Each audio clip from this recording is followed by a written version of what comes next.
remember how many times you used to do the messages for your voicemail? It goes something like this. What's going on, everyone? Thanks for locking into another episode of I'll Piss You Off Shortly. This is the podcast where we debate everyday issues, pushing your thought process beyond what's normal. The topics discussed here are meant to be intense, promote growth, and at times may have you feeling a little bit uncomfortable. Me too, a little bit. We may not always agree, and we will more than likely have varied opinions. But with that being said, I can't promise to be your favorite podcaster. Neither do I want to. But I can promise to be transparent, fair, and open-minded. So please, if you think you've got the stamina, passion to debate, analyze, and challenge the normal, please take a number. I promise you, I'll piss you off shortly. Hey, mama, I got a podcast. Hey, I got a podcast. Hey, I got a podcast. What's up, everybody? This is Mark Monroe, and this is your Come Up in 60 seconds or less. Today, we talk earnings. The report card. So every 3 months, a company will report exactly how well or how bad they did over a 3-month period. And then what they will also do is they will give you what is called guidance based upon the data and metrics of that performance, giving you an outlook for the rest of the year. Now, sometimes they may raise their guidance and everything else, but we'll save that for another episode. Today, it's all about the performance. So typically what we hear about in every single earnings is earnings per share, meaning based upon the earnings, how much has it raised in value, the profitability, and then the revenue. How much money did the company bring in over that period of time? So when we look at analysts, they typically have expectations before the earnings even come out. Now, when the earnings come out, we find out if they fell in line with expectations, and if they fell in line with expectations or beat expectations, then that's looked at as favorable. If it hasn't, and if it continues to miss, then that company is now looked at as risky. We've all had report cards once upon a time. Are you the straight A student? I'll see you in the next one.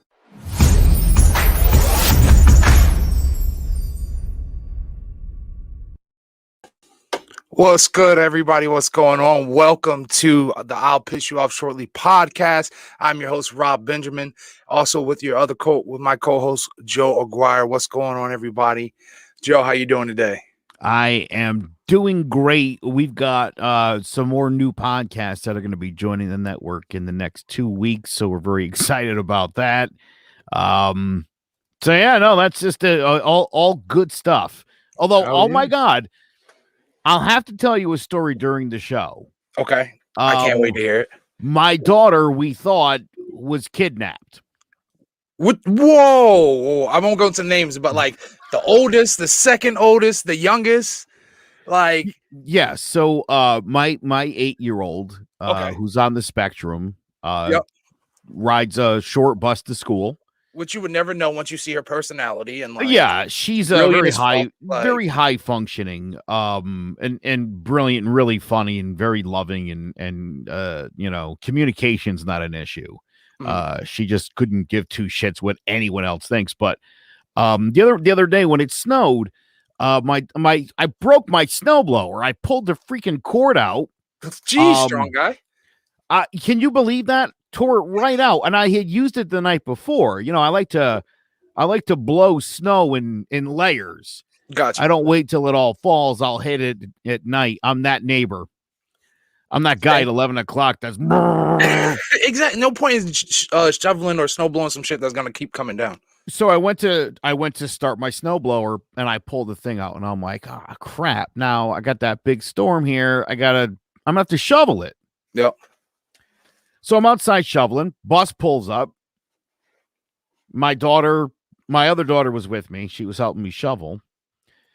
And a big bus.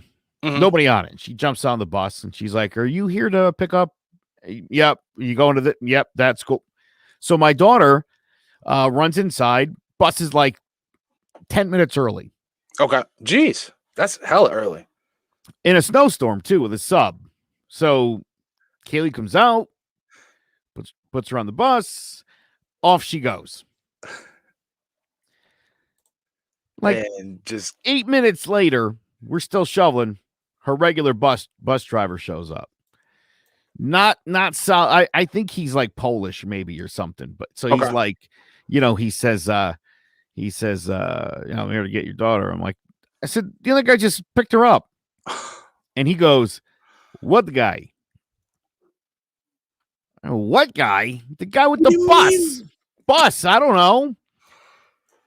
So my daughter runs into the house. My wife calls the cops, and the bus driver goes, what do you want me to do? I'm like, call the dispatcher. Tell him somebody took my kid. What do you mean? What do you want me to do? Right? So I jump in the car. Mhm. I'm gonna Liam Neeson all over town until I Facts. find the right bus. You know what I mean? It's gonna be a combination of Speed and Liam Neeson. All over the ass. I'm just all up on buses. That's what I was gonna do. I don't blame so you. first thing I did, I drove over to the school and no bus. So I see two teachers. I pull up. I'm like, hey, and they were like, oh, they're like, she's been located. What do you mean she's been located? That's a good thing. Right? What does that mean? She was on a bus apparently that went a different route.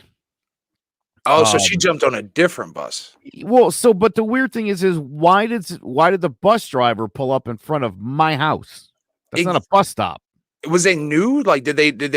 I'm trying to figure out. Like, did they have like a new route or something? Like, what the fuck? Yeah. So as it turns out, they were actually there for my son, who doesn't go to school. Cool. Yeah. And when we tried to enroll him before COVID, they told us because he's going to go to the school where his sister goes instead of the one that's a little bit closer to us that he's supposed to. I know the superintendent, so, they made it happen. But they told us no bus, but apparently there is a bus.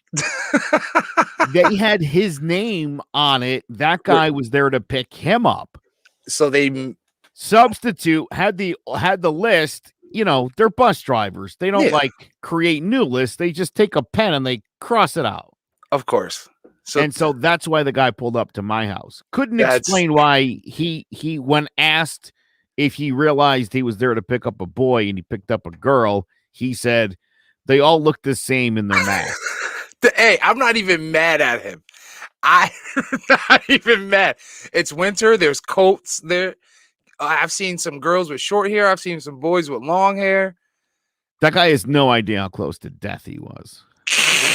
I can only imagine. Oh my God. But it all turned out all right in the end. At least she ended up at school, right? Yes. Everything worked out. But it was definitely it was some drama. Now imagine if that was like a charter school bus and like she ended up in like one of the charter schools 30 minutes away. She's like, hold up, this ain't my bus. And no, she probably just was, all right, cool, fuck it. I know you want to talk about the market, and I'm sorry to derail you with this. No, that's fine. With the story. But I'll tell you one funnier story. My daughter goes to a charter school in Hartford. Okay. And it's pretty deep into Hartford. Mm-hmm. You can imagine it like morning drive time. Oh my God. Double it, maybe triple it. It's horrible. And you're not too far. Right. She wakes me up one morning, like 7:15. She's like, I overslept. Super late. You know how much? Oh my! That's like a whole hour out your day now. I was wearing like pajama pants. Oh, that's how you got to go. That's how you have to go. And slippers. That's how you have to go. A sweatshirt. No gloves, no hat. Just let's do this. Let's go. It's snowing out, and it had snowed the day before. Not even sure why they had school. It's last year. Yep. Don't even understand it. I'm driving.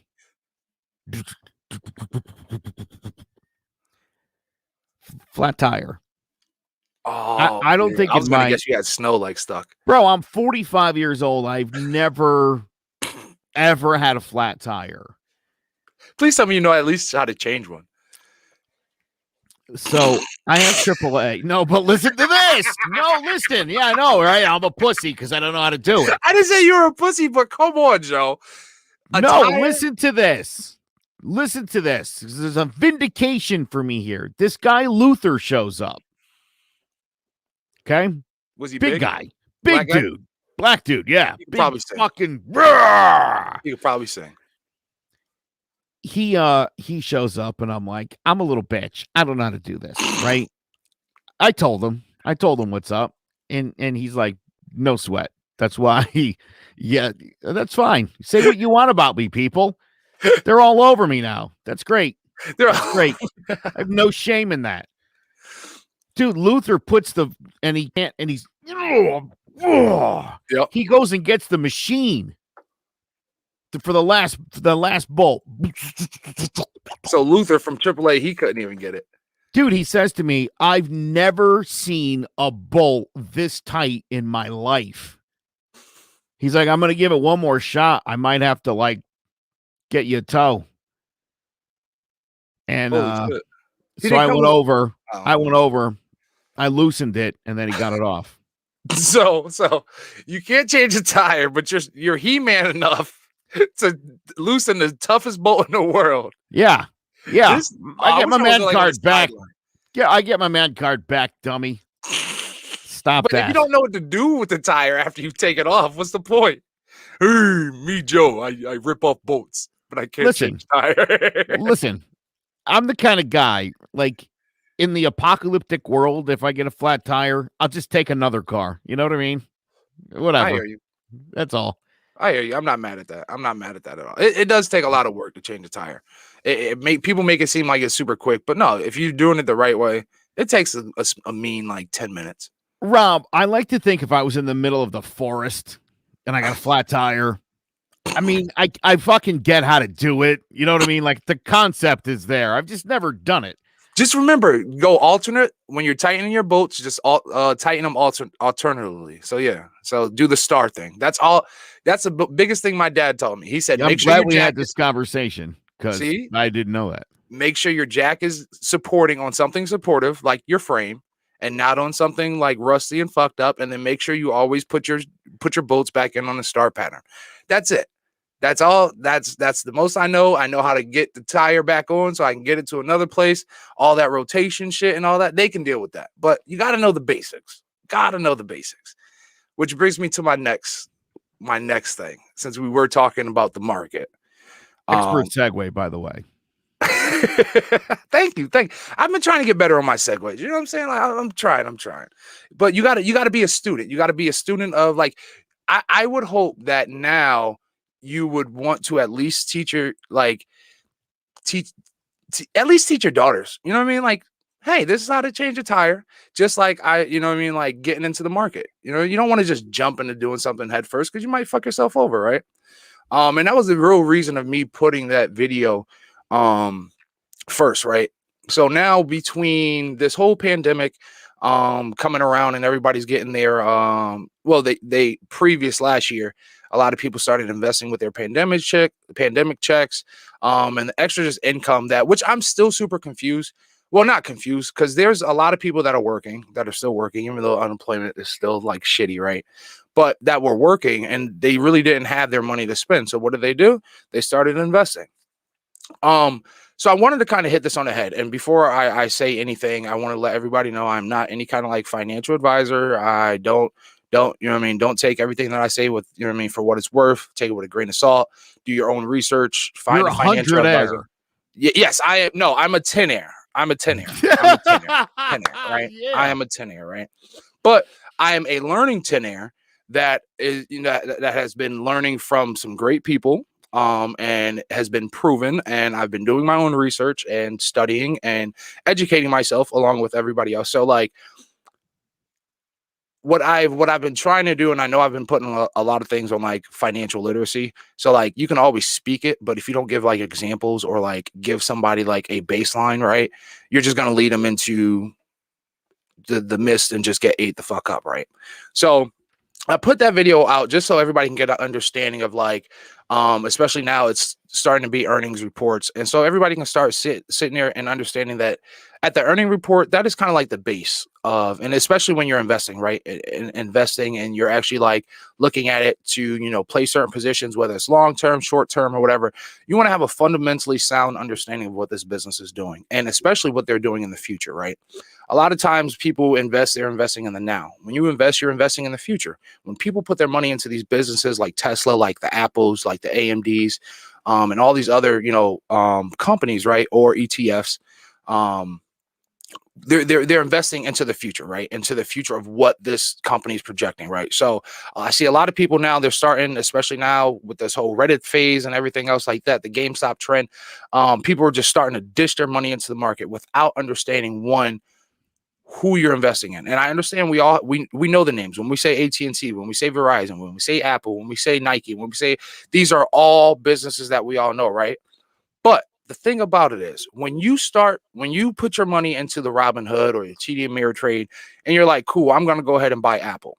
I'm just going to use Apple for example right now, right? Because Apple, not to say they're not doing well, right? But there's a lot of things with the market, right? And when you're investing, you're playing for the future. You're not playing to say, hey, it's going up, so I'm going to ride this trend, right? Because everything that goes up must come down, and depending on how. So, anyways, so your entry point, with all these companies, going off of their their earnings report, which are done quarterly. So you usually see them between February, March, and then June, July timeframe. Every 3 months, right? So you're going to see what this company has done for revenue. You're going to see what their balance sheet looks like, and that's a whole study in one itself. Understanding what a balance sheet looks like, especially if you're not familiar with it, understanding what their revenue looks like, understanding what their future projections are, right? And then you put into the news, right? So that's your research part, and I really want to stick it there instead of just stop there, just for everybody to think, right? Instead of just putting your money into, right? So I've seen a lot of people just put their money into something, and because of a company might be like, once again, with Apple's doing all this talks, right? This rumored talk with Kia and Hyundai and all this other stuff. So you're right now, if you're investing into Apple, and once again, just using it as you're investing into the news. You're trying to catch a trend. You're trying to say, oh, well, what you guys don't realize is behind the scenes, Apple is a very selective company, right? There's going to be news that like gets out or leaks just with any company, right? But with a company like Apple, right, and their board and their CEOs, they are going to nip it in the bud first and make it seem like this is never happening with anything that we've done, right? I remember when the iPhone first came out, everybody was like, oh, it came out exclusive to AT&T, and then Apple was talking with all these other companies. Of course, it couldn't just be exclusive to AT&T, but it leaked out, and then the stock went down, and then Apple was like, nope, we're not talking to anybody. It's just strictly AT&T. And then once again, the stock went up. But then what did a year later, everybody had an iPhone, right? So you guys have to understand that, like, when you're coming into these positions, you might be coming at its highest peak, right? Everybody should know that a stock market goes up, down, comes back down, whatever the case may be. So you have to find your right entry point. There's so many calculations. There's so much history to do. There's so many things to read and understand, because some of you might be coming into, let's say, for GameStop. I know a lot of people got bought into GameStop at like a couple, 10 shares at $300 a pop. How are you guys doing now? And I know some of y'all were still holding that back, thinking that GameStop's going back up. I hate to tell you, but GameStop's never going back up. GameStop has been a failed business. The metrics have failed. It's a brick and mortar store that is now in competition with nothing but online retailers and Amazon. If you think that Amazon, if GameStop can outbeat Amazon and all these other digital retailers, you're stupid. You definitely shouldn't be investing. I rarely buy gaming stuff anymore. I would say in the last 2 years, I have bought equally from GameStop and online, which I think is bad for GameStop. Yeah, because GameStop I go there. Mortar. Well, sure. I would go to GameStop if I'm looking for a specific title. Otherwise, I just go on Amazon. See, and there's just stuff on Amazon you just can't get that. Exactly. I feel like you could get at GameStop, but nothing else that they have or do is not something you can get online. But even then now, right? So you look at, I think the only thing that really kept GameStop alive, especially this quarter, was just the PS4 and Xbox sales. But as you see, the demand is way higher than the supply. So that stops them. And then of course now everybody online on Amazon, and all these other places, they get these releases too, right? And if you're going to GameStop, I mean, you're not getting anything new there because once again, you go on Amazon and there's a lot of other places to go. Go ahead, Dylan. I see you, brother. We're gonna get to you in a second. But you know what I mean? So you got to think about these things. Do your research, do your value research. If anything, keep saving, because the best part about investing is you're always going to need capital, right? Think of it. Think of things as a snowball effect. Once you get a little bit going, if you want those big gains that you see people online and all these investors and all these new investor people like pop up with, some of them are hitting that button, right? There's a lot of platforms on here that you can you can do like monopoly money with, right? And then they're showing you false leads. They're going back in time and this, that, and the third, and showing you false gains, right? So you definitely have to do your research. And then also with that, like you just don't put 500 in the market and expect that thing just to keep going. You need to add more. You need to add value. So there's a lot more that comes to investing. I guess I'll close it out with: do your research, look at what these companies are doing. Don't just go off of the news. There's a good saying in the investment world. Excuse me. Whew. Buy the rumors and sell the news, right? So what that means is, in the background, as you get into the investing world, as you start listening and start doing your research, you'll see rumors, you'll hear rumors, and then you'll start seeing things, right? But by the time it gets to the barbershop, by the time it gets to your grandmother's house, by the time it gets to your living room, that news is already too late, and it's way too late to get into the game. 2 questions for you. Number one, because you studied up. You went and learned. You went and met some learned people, and you learned. You went and did it on your own. Yes. How easy was it to get that information? Super easy. And honestly, it's everything, not to say everything, right? But a lot of the basics that I learned from my mentors, right? It was information that he was able to put into a way that I can understand. But a lot of it was guided through other things. So like, if you just take maybe an hour out of your day and you just start at the basis. What is the stock market? See when the stock market started. You know what I'm saying? A lot of people are investing into companies and you can't even tell me who your board members are. You can't tell me why this board member's here. How did this board member come apart? You can't tell me, you know what I'm saying, what the next move is in the next 3 months for this company. But I give you a statistic that I saw on a meme. 90% of millionaires made their money in real estate. And I believe it. This isn't a plug for me, but there you go. It's you really should own something, and if you're smart, you should own an investment property. There are 2,180 government programs that you can use for down payment assistance on a government-backed loan. If you don't own something, you should, especially now. The real estate market we are currently in is buyer's market. It's insane. Well, it's becoming a little bit of a seller's market because there's low inventory, but people are moving. Yeah. People want to get out. If there's one thing this pandemic has shown, it's that people are cramped and want to get the hell away from the people that they love the most. A lot of people, their reality going forward is, and I have a feeling my wife's office may no longer be a thing. They're so productive working at home now. It almost doesn't make sense for them to even have a building at this point.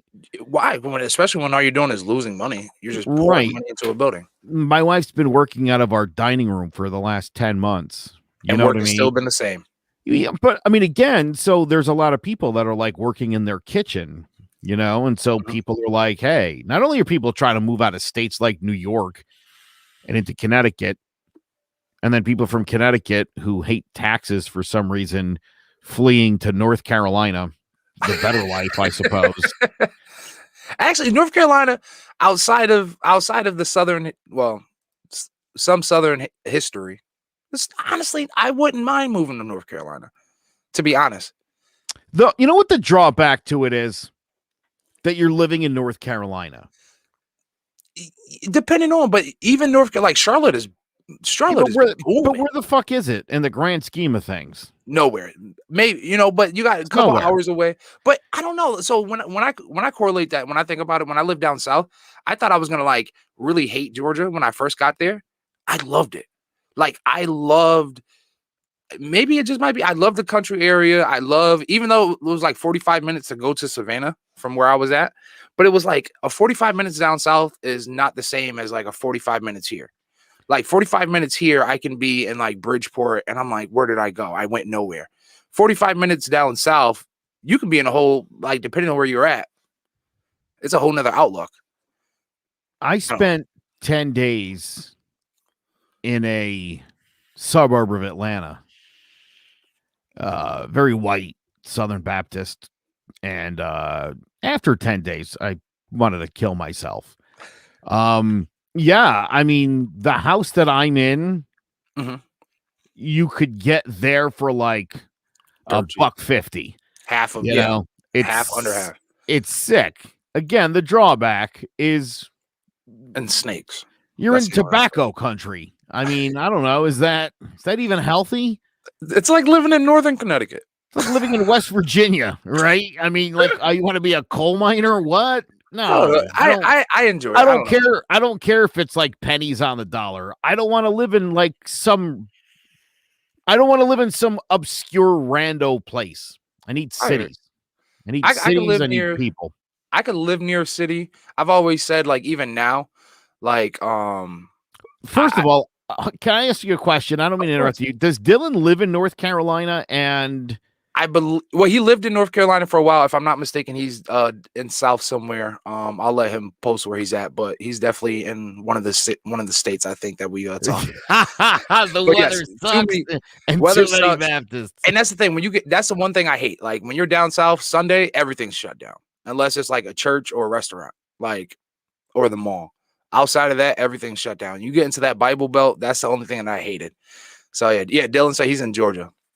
Okay. But yeah, I mean, especially like, I don't know, when I think about like, so what is your time worth, right? And now I've been building my plan, especially with investing and trading and stuff like that. Like I have a year plan to hopefully be able to trade enough to be able to pay myself next year so I can keep up, right?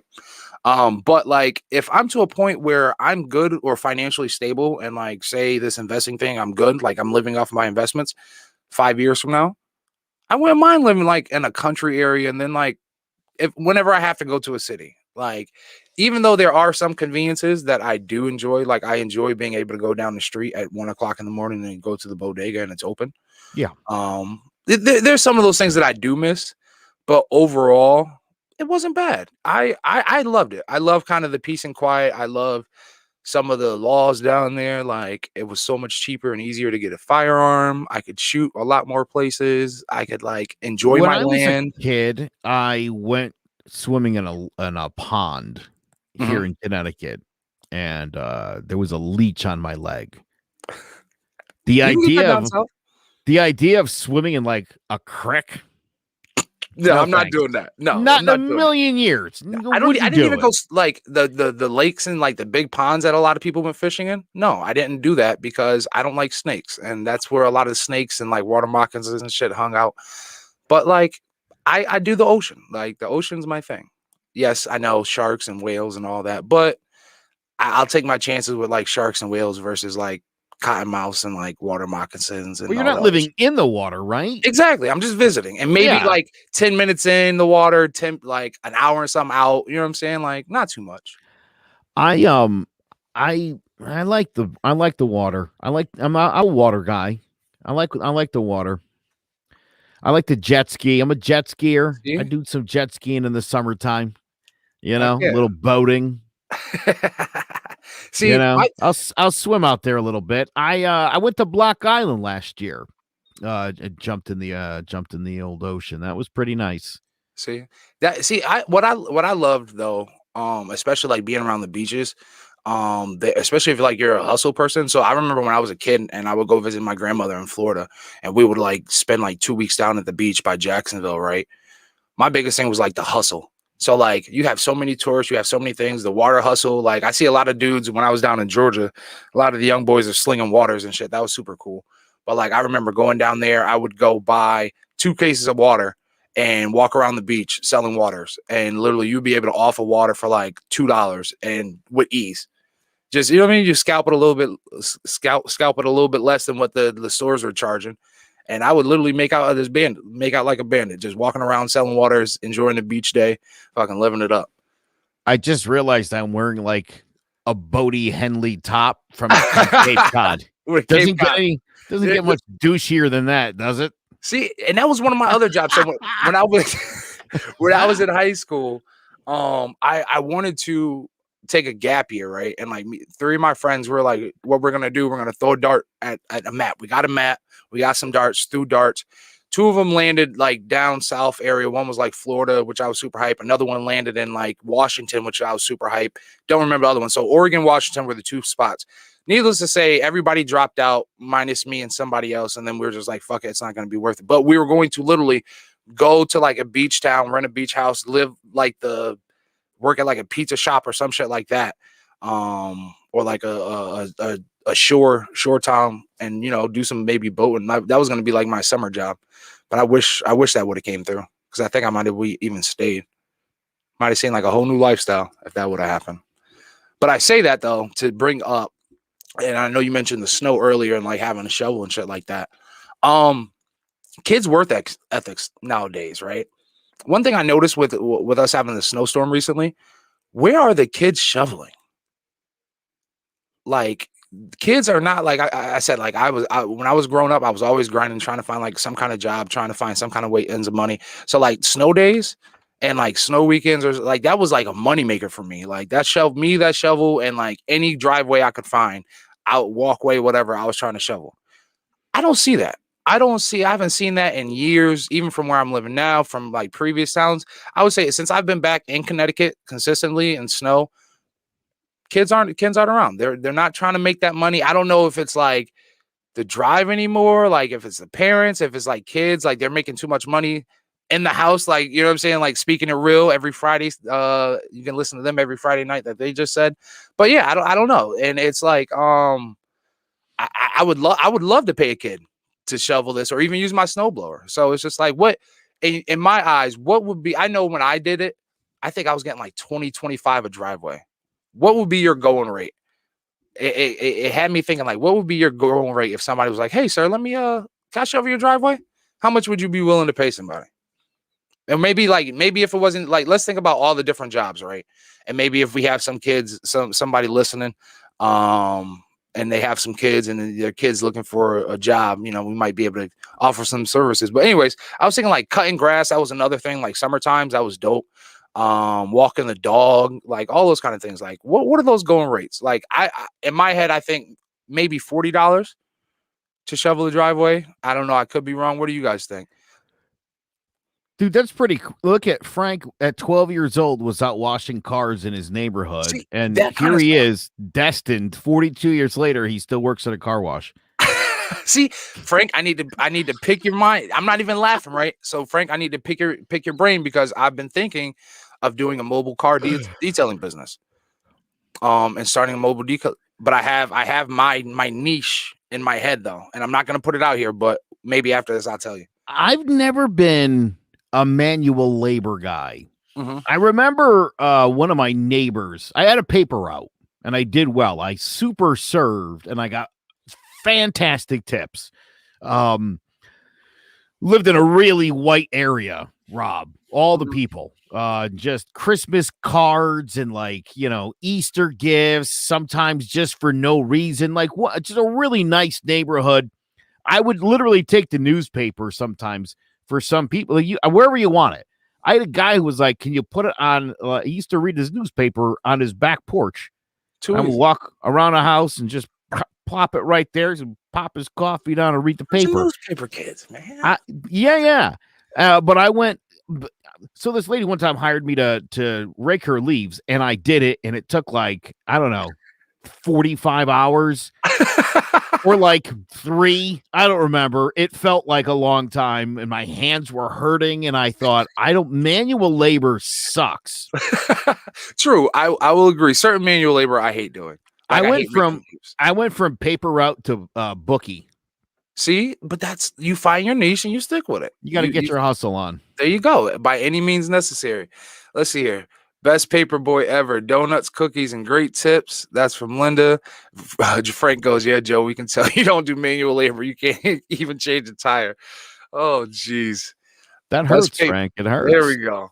Hey, but like, you know, stuff like that, like the paper boys, like the paper. I remember even the game. Like, I remember playing on the Nintendo Paperboy and being like, yes, that's a, you know what I mean? Like that was a job. I couldn't wait to be like a paper boy or find that kind of hustle. So like, I wish kids had that kind of hustle again, that manual labor kind of hustle, because I'm definitely willing to pay a kid to come cut my grass.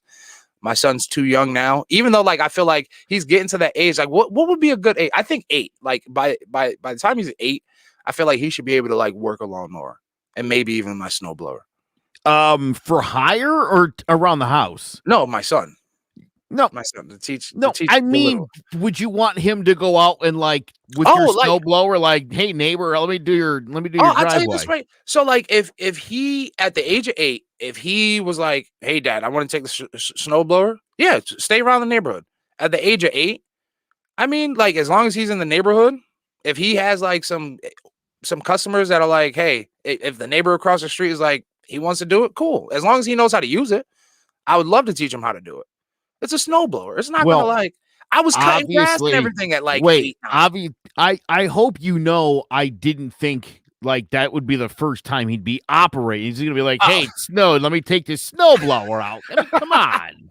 No, but like if he knows how to operate it, you'd be cool with him. Do you think your neighbors would hire an 8-year-old? I think so, because I was getting hired at 8 years old to like cut grass and like shovel.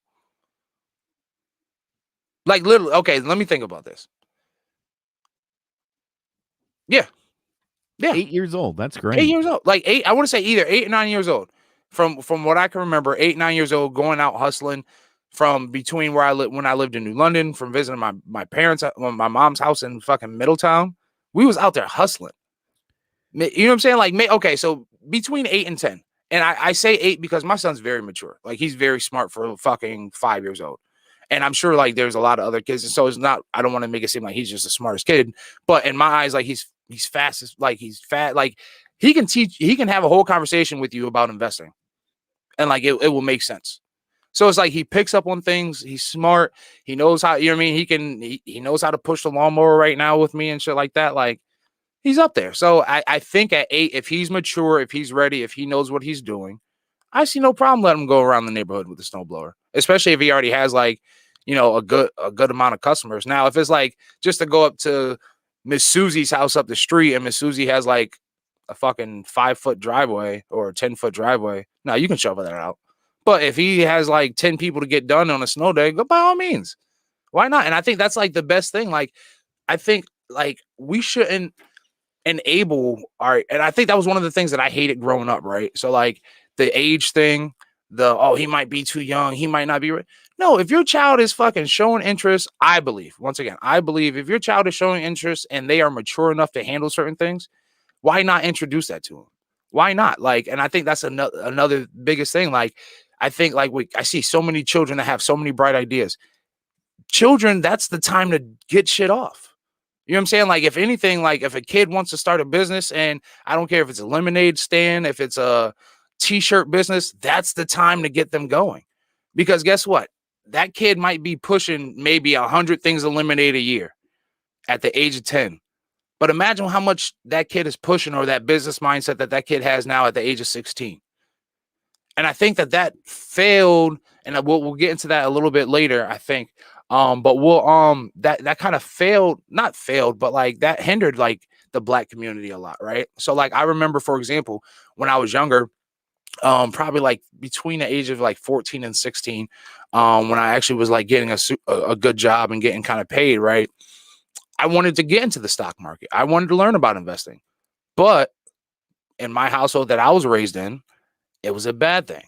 It was like gambling. It was like gambling, and it was looked at as bad as gambling, you know, because of the faith that I was raised upon, right? So it's just like, now that I look at it, imagine if it wasn't like told to me that it was a bad thing and it was gambling and I was just giving my money away, and that's something that we don't do. We don't do that. We don't do that in this household. That's gambling. No, you might as well go to the casino. Imagine if the money that I was making, instead of giving my 10%, being forcefully made to give 10% to the church. Imagine if I took that 10% and put it in the market. I would be fucking set with the right education, with the right, instead of just hindering me away from it and trying to push me to another direction. Imagine if I was pushed into that direction and found the right, you know what I mean, resources and stuff like that. So like at this point, like, yeah, I'm a firm believer in letting kids live their truth. If my kid tomorrow wakes up and is like, hey, I want to make lemonade. Perfect. Well, guess what? We are going to do this to the fullest until you say you don't want to do it anymore. I remember when this matter of fact, COVID, right? My son, he saw a couple BMX videos, and this young kid named Caden BMX, kid maybe like 10 years old. He was like, oh, I want to do that. I want to do that. I want to do that. We got a fucking skate park around the house, right around the corner from our house, right? So what did I do? Got him a bicycle. Got him a real BMX bike. That kid can go off and up and down ramps, do, you know what I mean? Do some things that like I wouldn't think a kid would be able to do. Not to say that he's an X Games professional. But for a fucking 6-year-old, this kid got fucking skills. Now imagine if I were to be like, nah, you're not ready for that yet. I would not have been able to know what he would have been able to accomplish on that bike. Imagine now if I'm like, nah, you're not ready to listen to stocks. You're not ready to understand what you see me doing every day. You have to find a way to break it down to them, or find a way that it makes sense for them and they stay involved and they stay on it. And it actually makes, you know what I mean? It makes them profitable, right? So that would just be my little suggestion as far as like kids and their work ethic and getting kids out, getting kids involved, like support these children. And we'll dig into it a little bit deeper, but yeah, I would love to see kids out here, doing a lot more, getting out here, and making these money. So let's see. Frank says, shit, I jumped on my son's skateboard the other day and busted my ass. See, Frank, we're talking about your kid. Let your kid do that. We don't need you doing it. You know, and I'm not going to lie. I jumped on a BMX. I got myself a BMX bike myself, and I did it to help motivate. And actually, I'm getting nice myself. So maybe keep jumping on that skateboard there, Frank. Maybe keep jumping on that skateboard. But until then, leave it up to him. I don't know if I buy that. I buy that. My son is really good at the game Among Us. Really, he can't even read yet. He's afraid of real blood. He freaks out about it. But this kid, like, I showed him an MMA video the other day of a guy named Mikel Pereira, who does capoeira as part of his just crazy kicks inside the octagon. And I showed my son that, and he was like, oh my God, he's like, that guy's a ninja. And I was like, he kind of is, dude. This kid for the last like 2 weeks now, just bouncing, like doing flips. He is all about, he beat the shit out of his panda bear. I mean, was beating that thing up. Has a nice little hook on him, you know. Now, has he been able to beat up the older sister though? Because I did see that the older sister was giving him the business. Yeah, he doesn't handle that well. Last night he said he was going to ignore her if he kept. I thought that was pretty cool. That's awesome. Very mature response. Turn the other cheek. Ignore you if you keep on bothering me. See, look at him going high when they go low. Look at that. Yeah, he's a classy guy, you know. He's a classy dude. He really is. I swore the other day. I used the F word in front of him, and he looked at me and goes, "Daddy, do not use that word." I was like, "No, you're right, dude. You're right. Wrong. When you're right, you're right." Yeah. Oh man. But he doesn't want to read or learn the alphabet. So what are you gonna do? Hey, I mean, I don't blame him. I can't even say that. I was gonna say I read, but not as much as I probably should. But hey, talking about that, has he gotten like his first scar yet? Since he's doing all this? No, he's he's like me. He sticks the landing all the time. I never Nice. go down. It's weird. I Yeah. trip, I stumble sometimes. I play sports a lot. See, there you A go. lot of the times you're like, and anytime I do go down, it's generally into some kind of rolling somersault. Got you. See, I'm glad I took when I was younger, I took Aikido, which was judo and Aikido put together. And I'm so glad that I took that younger because I practiced that when I was younger because I think that's given me a great like sense of balance. Like I'm like a cat like you. If I fall, I can pretty much like mask it pretty well, or I can catch myself or something. Like I'm the king of like if I drop something out of my hand or if I fumble it, I'm gonna catch it. So like even if I fall, like I'm good at catching myself or something like that. So yeah, I would agree. So I'm glad I did that. And which was bringing me, which kind of like made me think because that was one of my younger jobs actually teaching. Because I was a black belt before the age of 16. I was 15 years old and I earned my black belt. And one of the situations was I was teaching older people that were just getting in. But as my sensei, he left for whatever reason, they were going to shut the dojo down. And they're like, well, he's a black belt. But the thing was, I wasn't 16. So they legally couldn't hire me. And I actually got a pretty nasty scar from that, which actually wasn't during class. It was afterwards when this kid got mad at me because I like kissed one of the girls he liked and he hit me over the head with a piece of metal, young kid shit. But it kind of raised the question like, damn, what's your favorite scar story? Then it got me thinking. I was like, well, that can't be my favorite scar. Well, my favorite, because my favorite is actually, where is it at?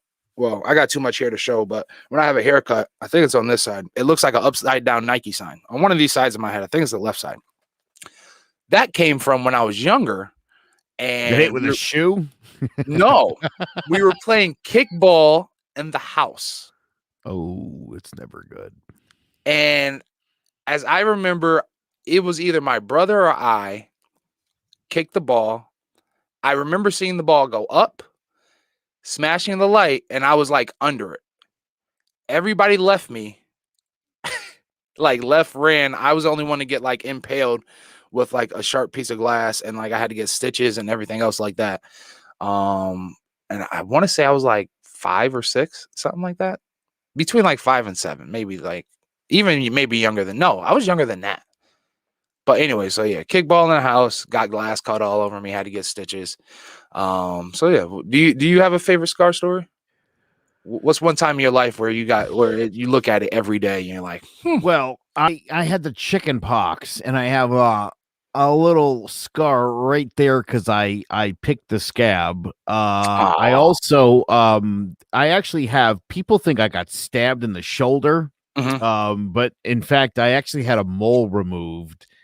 And it left a scar, and I actually had a basketball game later that same day, and I hit what would have been a game-winning 3-pointer, but I got called for traveling. Like, no joke, dead serious. 3-pointer at the buzzer, and the guy said that I traveled, which was horseshit. But I also wanted to point out I got my green belt in Taekwondo. Nice. And I think I was 12, and they put me up against this 9-year-old girl who was a black belt, but who was 9. And I knocked her out. Oh, jeez, Joe. Jeez. Like she needed, she needed medical attention. Yeah. I nailed her, dude. I mean, nailed her out cold. And that quit. Jeez. I was like, fuck it. I don't need lessons. Look at me. Green belt. Whooping some ass. That's hilarious. I should be charging them for the lessons. Bullshit. Oh, man. I got in trouble for using in school for literally self-defense. This is when I was going to Pine Point, private school. Shouldn't have been, well, not say I shouldn't have been, but black guy in a predominantly white school. I was like maybe 2 black kids out of the whole school. Anyways, so this one kid, I think I told the story about Peter. Me and him got into it before, But so he came, and it might have stirred from earlier, right? Oh, so he came on oh, here we go. Robert Benjamin, Auntie and I were talking a few days ago about when that light fixture fell in your head. See? Witness. True story. I'm sorry, I got blank. My Uncle Tony, he went down memory lane. He said Robert Benjamin, Auntie and I were talking a few days ago about when the light fixture fell in your head and you needed stitches. See? Wait, True how old facts. are you? I you know what? Now that he says that, I had to been maybe younger, like 3, 4, maybe. Oh, okay. Like 3 or 4, something like that. Yeah, like I thought like 25. no. I was young. Hilarious. I was young. Oh, I was laughing because I thought that was funny. I pictured an adult Rob getting his head. What the hell? No, as a kid. Well, that's not good. No, that's not the start you want. But I have that scar, and I remember that. Like that's probably like one of my fewest memories. One of my fewest memories of that. 4 years old. There we go. 4 years. He old. Doesn't even remember it hit him so hard. Don't even remember. Shit, I don't remember last week. You asked me something about last week. 3 to 5 is very foggy because of that light fixture. Exactly. But see, I can't even remember where I was going just now. I think I was gonna say going down. I was gonna say something about teaching my son a valuable lesson in like scars and shit like that. Oh, you were talking about scabs. I was gonna say one valuable lesson that I learned growing up is you don't pick your scabs. So like I as he's starting to like get the bumps and bruises, I gotta really harp on him because I used to be a scab picker so bad in my knees. I mean my legs really prove it. Like I have so many scars and shit from scab picks. So, but having conversations with your son, because I know you have a son, I have a son, and they're both the same age. Actually, they went to preschool together for a while. Yep. And it kind of had me thinking, like, I remember some of the life lessons. We were just talking about like changing tires and shit like that. That your father, brought, instilled in you. And then just thinking about like the lessons that my father instilled in me. What are some of the lessons that you are carrying over to your son, good or bad? Like, and I find that because like when I think about it, when I think about my parents now, and I'm like, damn, when we were coming up, like my parents were like in their young 30s. Like if my math is correct, when I was like they were my age, right? And then just seeing like they didn't know what was going on when they were parents. They were just figuring that shit out and passing those life lessons on. And then like now, especially with my dad being gone, but luckily I still have my Uncle Tony who's been commenting. So I learned every day from him, and still like, so I was blessed to have 2 father figures, right? And just thinking about those lessons that they both instilled in me, right? I try and pass a lot of those things on to my son, but then a lot of those lessons I feel like are some are dated. And one of the things that came to mind was chivalry, right? And I was having a conversation with a couple women a couple days ago, maybe about a week or so ago, and it was saying like I was asking in the dating world, of course, like is chivalry like kind of dead? Like do women still like the doors held for them and stuff like that, or what I mean, like those kind of things, right? And then I was surprised to find out like half of them were like, no, I can open my own door. I can get in the car myself. I can get my food myself. You can get your food yourself. Like those old school, I guess, like values. I'm starting to see that like it's not not to say that it's not needed because I'm still teaching my son, you hold the door for your mother. You open the door. So let me tell you what the problem is there, because in addition to the son, I do have 3 daughters. Yep. And a wife that's a pain in the ass about this kind of stuff. Here's the problem with this is holding a door or buying you dinner doesn't imply that they're gonna fuck you for it. Oh no, we're never. Yeah. No. But this is where, after so many years of, you hold the door open for a chick and then you like check that ass out when she walks by. That's not chivalry. That's gross.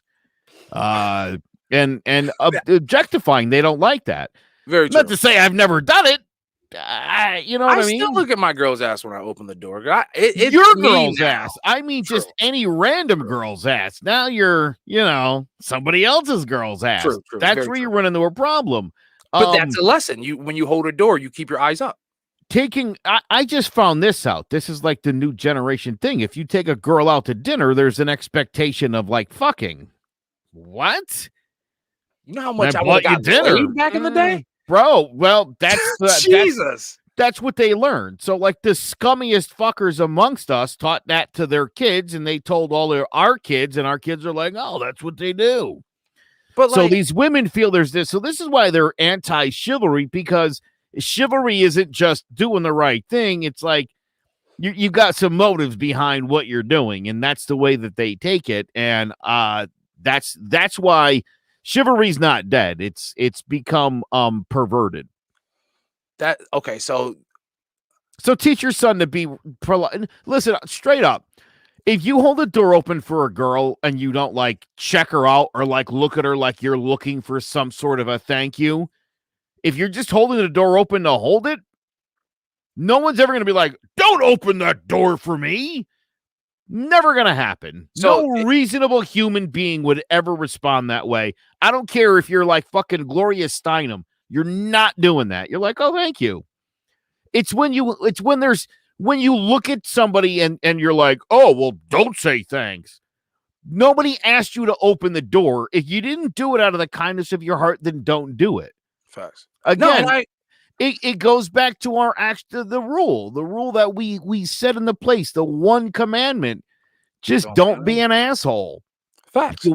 It's funny sometimes. Like I'm a door holder. Same. And that's why I feel kind of conflicted. If I'm walking in or out of a store, somebody's 5-6 feet away, I hold the door open. Guy, girl, hot. Well, probably not if she's not hot. I'm just kidding. But I'm a door holder. Oh, jeez. I'm just joking. I'm a door holder. But sometimes people say thank you. Sometimes they don't. I'm not looking for like a high five. I'm not doing it. I'm just doing it because I would want someone to do that for me. Kindness, and that's even then. Like, so somebody had referenced it and said, well, when you hold the door, you're kind of being rude. And I said, okay. They're like, well, because it makes the other person feel rushed. I'll give you one better. A lot of the times, Rob, they start jogging towards me when I do it. I'm like, slow down. Even when I am, I'm like, I'm in no rush. I'll keep this door open for you all day. People appreciate the laugh. I mean, for Christ's sake, especially in a world now where we're all wearing masks and shit and there's no real human connection, to like hold a door for somebody and to have a pleasant exchange. I mean, isn't that like pretty fucking cool at this point? And that's what like that, and that's why I feel conflicted. And I said, like, I'm like you, I'm a door holder. I was just raised that way. I always hold the door open, right? So like, I don't want to make somebody feel rushed, but then it's just like if people are walking around feeling like you're being disrespectful, it's like, oh fuck it, I just don't want to hold the door anymore. Even if I were to be single tomorrow, right? Like I don't want to.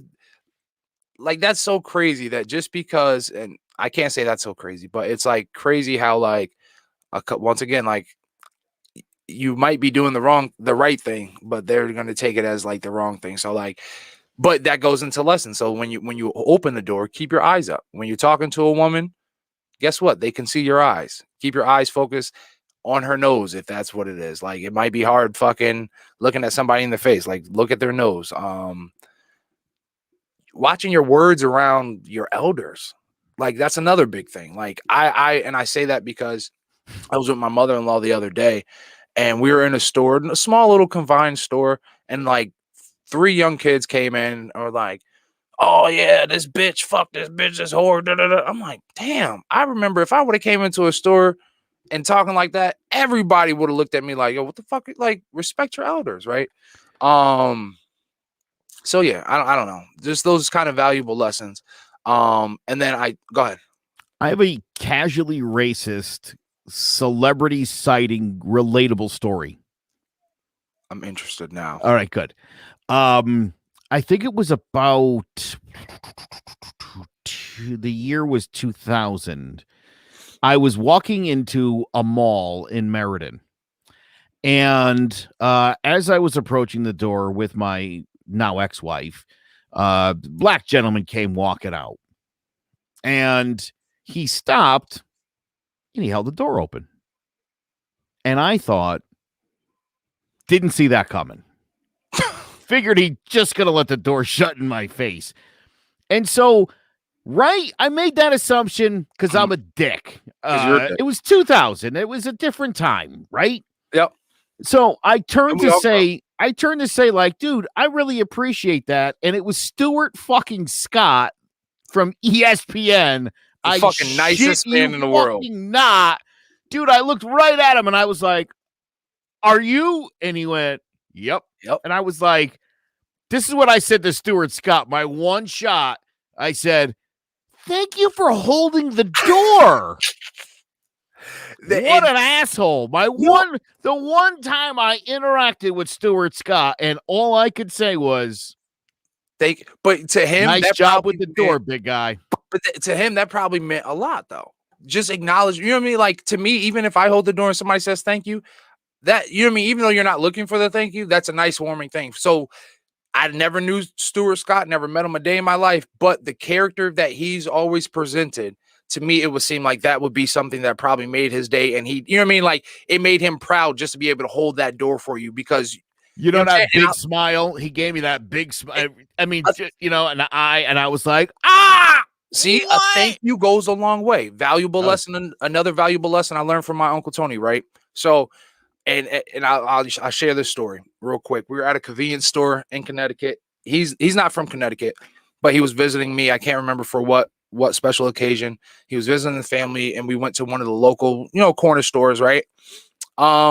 Probably for a corner store, spending $25-$30 is a lot, right? So we get there, we go to pay. My uncle goes to pay, and as he gives the person his money, my uncle goes, "Thank you," and the guy just looks at him and was just like, whatever. So my uncle was like, "No, you say thank you. Like, as a person spending money in your establishment, you should thank them." Well, why do I have to thank you? So at that point, and I was younger at the time, so at first I didn't like fully understand it. I thought he was just kind of like, damn, Uncle Tony, you ain't got to, you know what I mean? We come here a lot. You don't have to do, but it taught me a valuable lesson. If I'm spending my hard-earned dollar at your establishment, I don't care how many people come, you should be thankful for everybody, because we are the person that are holding you available to stay in business. We are keeping you in business. We are the person, right? So long story short, after some words were exchanged, he said, "You know what? Fuck it. We don't need it. We'll go somewhere else." And at first I looked at the inconvenience. I'm like, fuck, we got to go to a whole nother store, this, that, and the third, right? But in the bigger picture of it, as I sat and kind of like it stewed with me, perfectly fucking correct. And then like I started thinking about like how many times I just walked in there and they just took my money, gave me my change, and was like, "You're out of here." So that taught me a valuable lesson. Like, if I'm working, busting my ass all day, every day, and I'm spending my money with you, you should at least have some kind of gracious, you know what I mean? You don't have to kiss my ass. You don't have to rub my feet, but a simple thank you goes a long way, right? So now, even growing up, if somebody didn't say thank you, I might not have made a big snot about it, but I never went back to them again. I support literally businesses that appreciated me. Like I shout my guy V out all the time on here, because he's a perfect example of business. Whenever I come into that door, or he sees anybody, he knows somebody by name, even if it's somebody that I haven't seen come into that store, because I go in there frequently, probably like 2-3 times a day, right? He knows somebody by name. Everybody he says, whether they come in just to look at something and walk out, thank you, thank you, thank you. It's something warming right there, right? Let's see here, Frank. Frank goes, "I have taught my son to speak freely when he's with me. At this he swears. Oh, at this he swears, and I allow it, as long as it is not at me or being disrespectful. I've also taught him not to swear in front of women, period." See, and I'm not mad at that, right? I just like I let my son listen to music with cuss words into it, but we have a conversation about it. You know, people express themselves with certain words. Right now, you just aren't at that level where you can express yourself right there, right? And I agree with it, right? So like it's a lot of things go with, let me restructure this. A lot of things I think get untaught or not like overshadowed when it comes to like parenting or even like being raised. So like I think it's very important once again that we listen to our children, that we take the time to actually like explain these things. I remember growing up, like it was a big thing of like, do as I say, not as as you know, do as you're told, not, or do as I say and whatever, not as I do. And like, do, you know what I mean? Like some of those things I get it, but then a lot of times it's like, how are we going to be able to develop? How is a child going to be able to develop and not understand anything if you're not, you know, expressing that, right? And a lot of this here, we got a comment. My uncle Tony says you were about to head to to the Army for basic training. I came to visit. We had too many other options with people that appreciate our business opposed to receiving attitude. Exactly. So, and that's exactly how that goes down, right? So a lot of this also came up with conversations with our son, because while I was having one of these conversations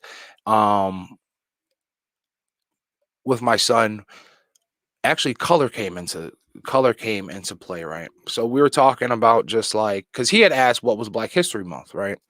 So, and I gave him what I felt was a fair understanding and an open conversation of Black History Month. I didn't like overpower him with my beliefs, because I want him to be free thinking, right? I want him to come up with his own ideas, right?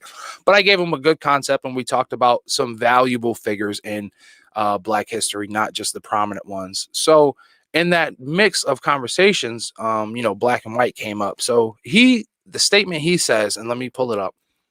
He says, people who marry their own color are boring. And so I had to like, and the way that came up is he said, well, you and mommy are the same color, but you're different. Mommy's a little bit lighter. So you guys aren't the same color. So you guys are fun.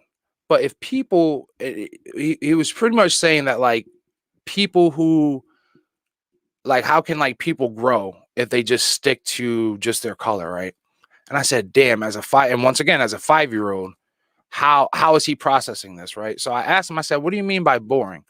So he said he went to go say that like if he's black and he marries he brought up one of his friends, a girl who's white. He said if she's white, then our families can learn more about each other's color. He goes, if you marry somebody that's your own color, you already know about your color. And I said, holy shit.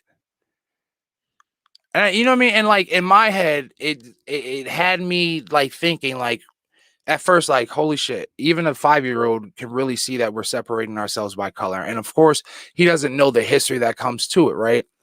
But it kind of had me digging deeper, like, where does this like color separation begin? And can it start at home? Yes. But for a lot of the times, like now I'm starting to see like it's developing at school. And not saying like school's a bad thing, but in public eyes, right? So like now we have kids that are like, they don't see color. A 5-year-old, he's seeing color as like, this is awesome. Like there's so many different people, there's so many different colors. And he's starting to see that like his friend Muhammad is brown and has a different kind. So they're starting to piece these things together.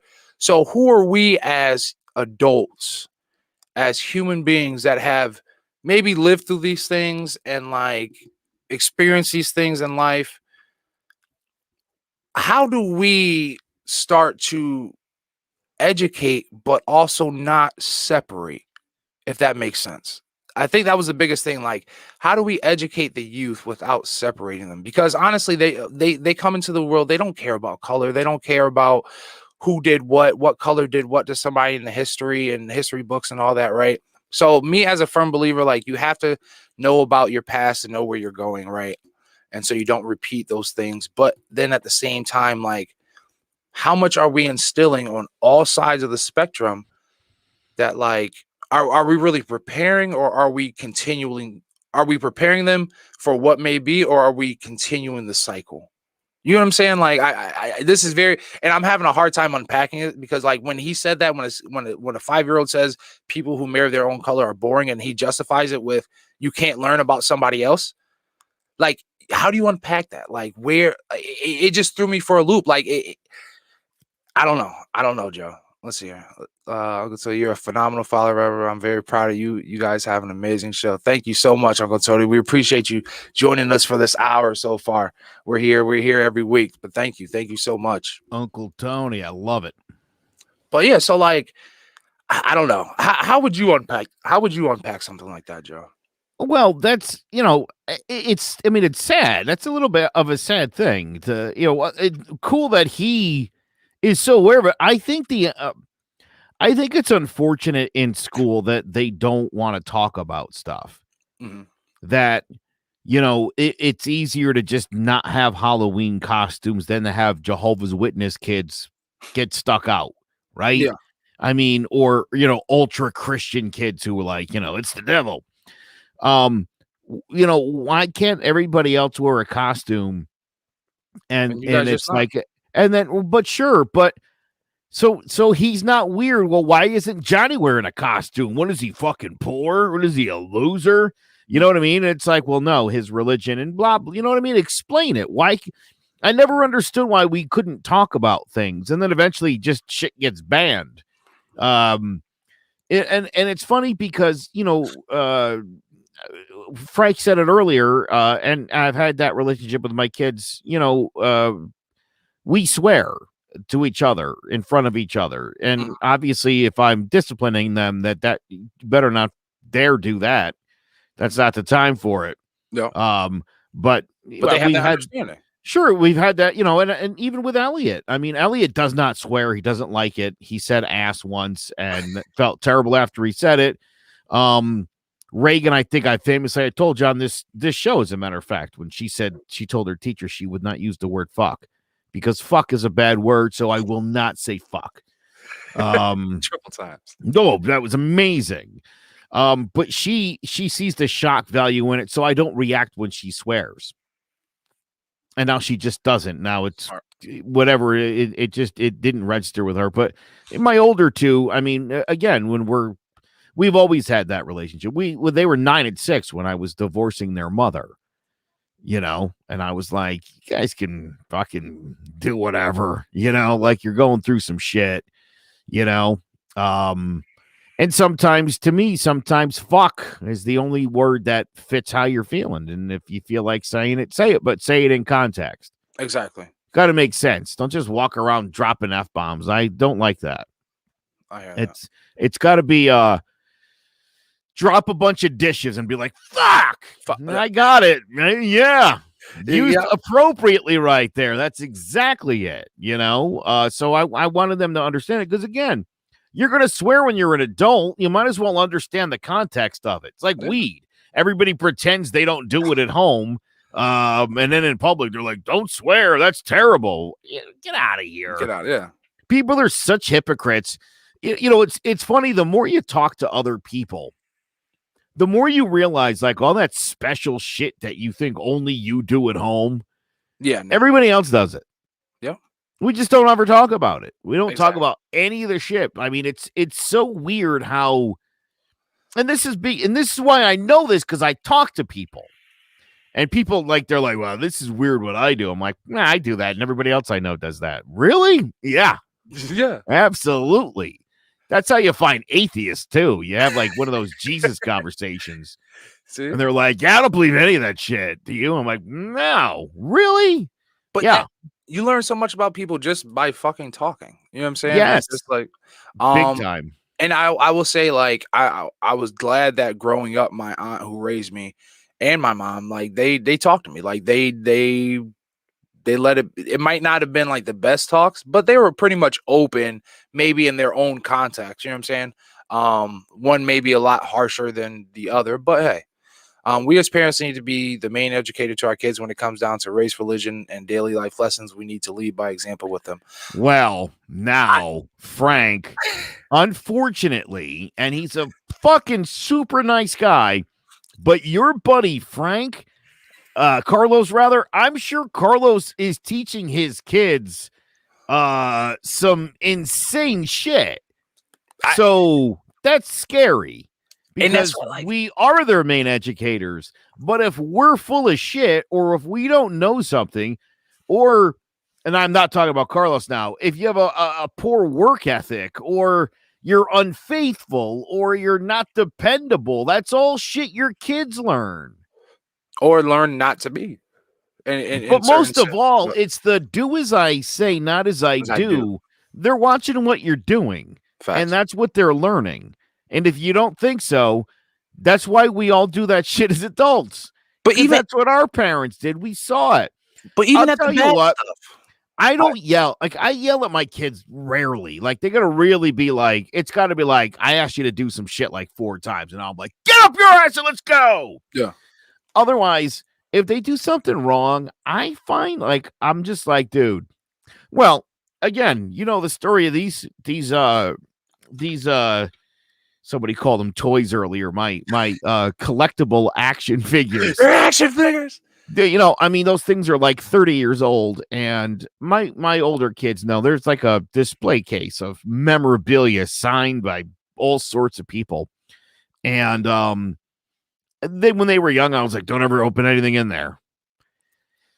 Never had that conversation with Elliot.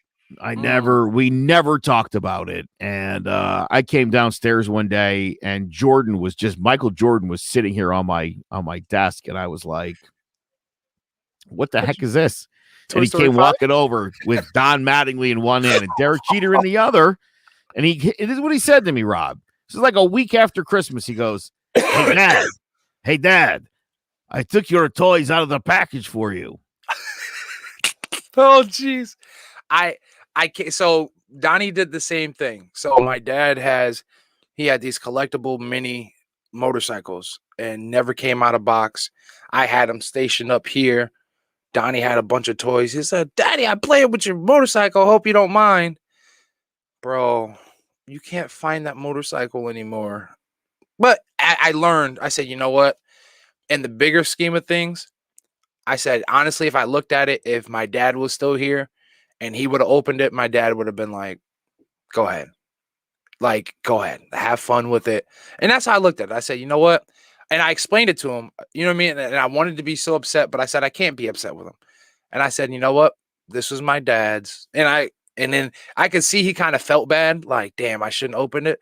But it made me happy that he did, honestly, because now he's had so much fucking enjoyment with it than it just sitting there and like kind of not making me sad, but looking at it. And now I think it's getting more of the use.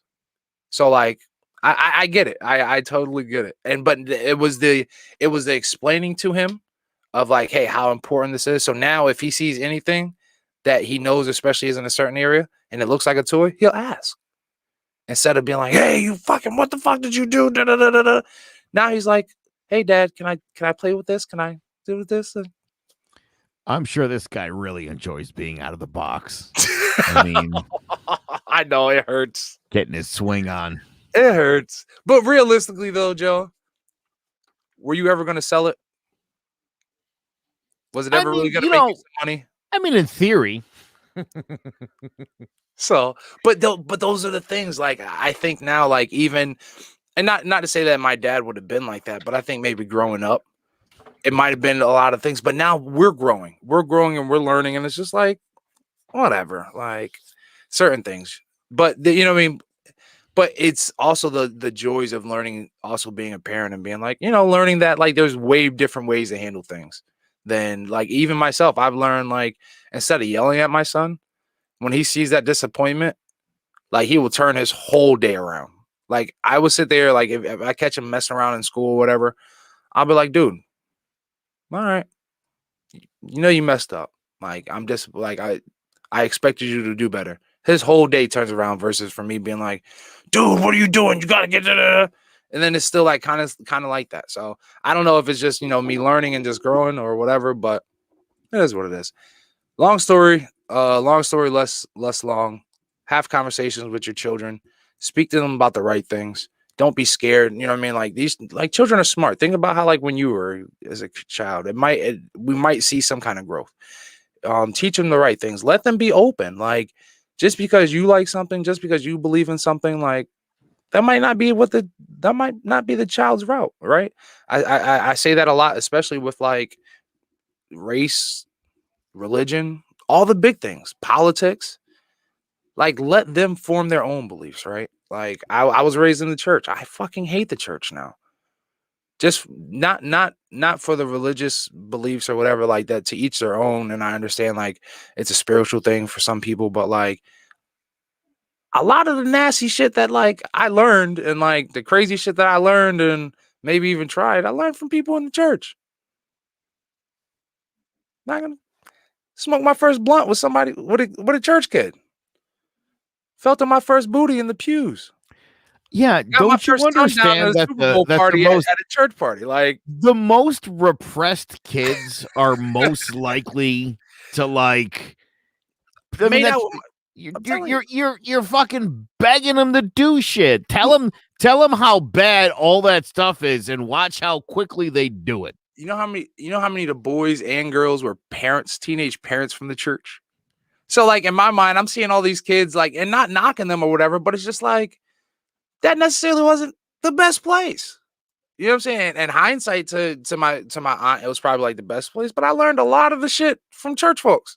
So like I said, teach your children, teach them the right way, speak to your children. Don't be afraid. Like, I don't know, maybe we might see some kind of change. Oh, now, well, I think it's time for we'll do an ad. How about that? Me and the Bees. And before we go into ads, yes, this episode is sponsored all by young Black business owners, African American business owners.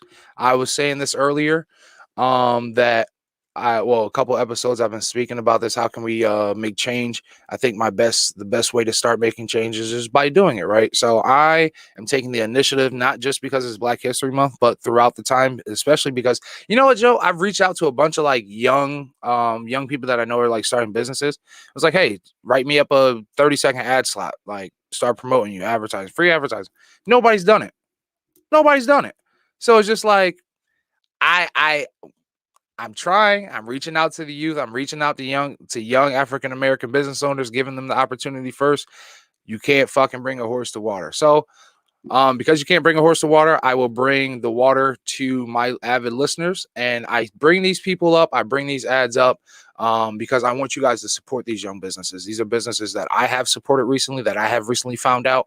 And one of the best ways I believe that we can actually change the cultural gap, whether it's Black, white, Hispanic, white, whatever the case may be, right?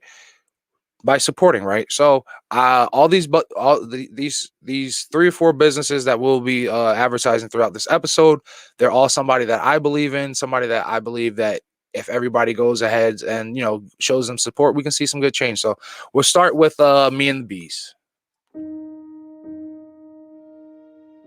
When I was 4.5 years old, I got stung by 2 bees in 1 week.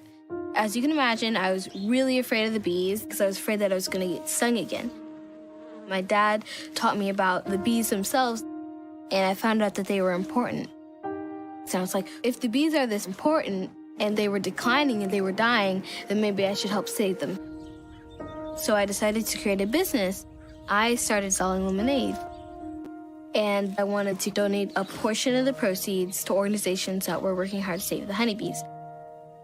People didn't really take me seriously because I was a kid. I definitely didn't know what it took to get my company into stores. I just knew that I wanted to. So my dad taught me about marketing and how to make sure that you're getting income. It smells really good. I would say it's important to ask for some guidance along the way. Find your people. Find people who are willing to support you and to mentor you as you grow, because even adults need help too. We have definitely grown a lot since having to squeeze lemons from a little press in my kitchen. Now I'm a national product that is sold in natural grocers around the country. Knowing that I'm making a difference has inspired me to keep on going.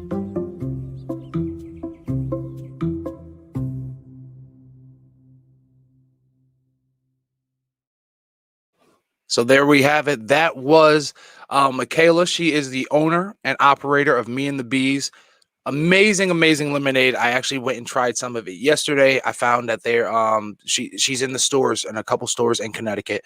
So if you go to meandthebees.com, you can order online, you can shop online, you can also go to the store locator, and she is, I believe, in like every state. So like definitely have her lemonade. My favorite lemonade. And I think she has like a whole lemonade like box or whatever. But I tried the lemonade with iced tea and the lemonade with ginger. Oh my God, Joe.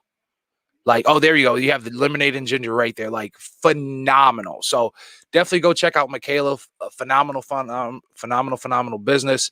And her education just with bees and just everything that like bees provide for the environment, for the atmosphere. And her lemonade, once again, is like second par at like hands down one of the best lemonades I've ever tasted. It's not super tangy. It doesn't give you like that tart feeling and like that crazy salivation. Like it's a nice smooth lemonade. So make sure you guys go order it up. Michaela, you guys are gonna be hearing a lot more ads from Michaela and her lemonade. So listening, kind of going back, I also kind of brought back a question before we go into our next topic. What could really what's the worst that could really happen if the world gets blended, right? If everybody becomes interracially dated or interracially integrated. I hear a lot of people say, and I'll speak for the Black community. Well, not speak for the Black community, but in the Black community, I hear like, oh, there goes our history. If, we start mixing races, we'll never be able to, get our history back or formulate anything. And then also from the white side, I've heard people say, well, there goes our history too, right? Like, as a what makes it so prone to like history? Like, I get it. Don't confuse history with tradition, because those are different things. Again, I've said it a million times here. We all came from the same black woman, straight up out of Africa. That's where it all began. If you're a Homo sapien, that's where you came from. So, and with that being said, like, so we all go back. Well, we all end up being blended. So now we're all back to one person or back to one race or color. So where's the fight then, right? So I don't know. Think about that. You understand that at some point in the future that there's going to be another platonic shift change, and that it's quite likely that the way the Earth shifts, that different land masses will separate. Yeah, and you may see some places like Australia, that water may dip down. You actually may be able to walk from Australia to New Zealand. That's something that could happen in the future. Now, the planet at some point too, the North Pole and the South Pole will flip. That's going to have a vast influence on people's hair and skin color over generations and generations as these things happen. So again, this social construct of race is so idiotic, and it's so steeped in tradition, not science. Yeah. When you trace your family back to like the 14th century in fucking Ireland, get the fuck out of here. People have been in Ireland for 5 million years. So you don't know shit about history or humanity. The race thing, your son's got it right. The whole thing is stupid. Facts. It's a skin color. It was a social construct built to divide us and keep us separated, which we are still plowing into every day. Did you know there's black emperors in Rome? Yeah. Very well aware of that. People, race wasn't a problem. People understood you just came from a different place. People understood that. They saw Asians and they were like, oh, got it, low sun. Makes sense that you'd have that. It just makes sense. People weren't stupid then. And now again, until the 1976, I believe it was, the Mormon Church practiced that black people were a different species than white people. And genetics proved that is just not the case. We are extremely similar. again, Rob, now remember last week I mentioned to you the idea that you and I are more genetically related than you are to most other black people. Yep. I remember you saying that. And again, reason being, if you're still black, that you're probably from different parts of Africa. The people from that Savannah area left. Most of them left. Yeah. And what you have is other groups that later came. Again, people need to understand something. We didn't start from one person and kind of, this all gradually evolved over thousands and thousands and thousands of years till we got to where we got. And again, people can't wrap their mind around that. You know, that eventually these really black people that went to Northern Europe where it was cold and where the sun was only out for like parts of the year, and it got like, I mean, again, think about where the United States, think about where we live, where it gets dark in the winter at like 4 o'clock in the afternoon. Yeah. Your body learns to soak in more vitamin D from the sun because it knows it's going to need it, because it's going to need to start storing it. And our genes were able to figure that shit out. Gotcha. That's the only reason that you and I look different. That's it. My people moved up to the other side of the Mediterranean. They stopped right there. People of my genetic code are generally short because we lived by the fucking shore. We fished and we ate a fish diet. So we're short people. See? People that lived in the fucking mountains grew to be giants. That's why, you know, the tallest people on earth. Do you know what country has the tallest people on earth on average? You'll never fucking guess this. It's like Russia or somebody up there. Switzerland. So okay. I believe it. People average like 6'1" in Switzerland. That's the average. I believe it. Got to be tall to live up there. Instruction. Yeah. The oxygen, as you get a little bit higher up, better for you. So they're taller. There you go. See, look at that. Learn something new every day, folks. Now, I will say, Rob, we started the show talking about markets that people are ignorant on, and now we're talking about history that people are ignorant on. And as you said earlier, didn't take much to look up the information to learn about the markets. There's so much information available to people if they would just challenge themselves a little bit and go read a different perspective about something. See if it doesn't convince you at least a little bit. Just try to be a little open-minded to thoughts and ideas. And again, maybe you don't know everything, and maybe a lot of what you learned when you were younger is stupid and false. Bullshit. Yeah. Bullshit. And it was actually a recent story that I just heard. I guess in Utah, they're trying to like pretty much just cancel out like all African American history, period. And just say like it for people. And this is another reason why I just get so irritated with these like idiots. I know last podcast, and maybe you guys misinterpreted what I said. I believe Black history is very important. I just hate the fact that you clowns try to squeeze Black history into one bullshit ass fucking month and call it fucking Black History Month. Guess what? Black history, our history is American history still too. Everybody that had this history, well, even if we go all the way back, you guys brought us here, right? So that makes us part of this history. And then after slavery was done, and even before slavery, we still had people that were slaves making American history, changing the history of America. So that is now American history. Stop just trying to make it just Black history or African American. These were American citizens that played detrimental parts of building America. So no, you aren't just canceling out African American history. You are canceling out American history. So that once also entails that you racist bigots are fucking still living and trying to push this bullshit narrative to cancel out any kind of thing. Like, you should be proud. We were the major part of your successes in this fucking country. So like to sit there and say, oh, well, why are we just thinking about Black history? Once again, this is a stupid cop-out for y'all to get your microaggressions and your micro-racism through the fucking door and pushing a stupid agenda, teaching these children that, oh, Black history isn't fucking important. Only white American history is important. There you go. setting the same fucking trend and then trying to play fucking dumb. What do you think about Valentine's Day?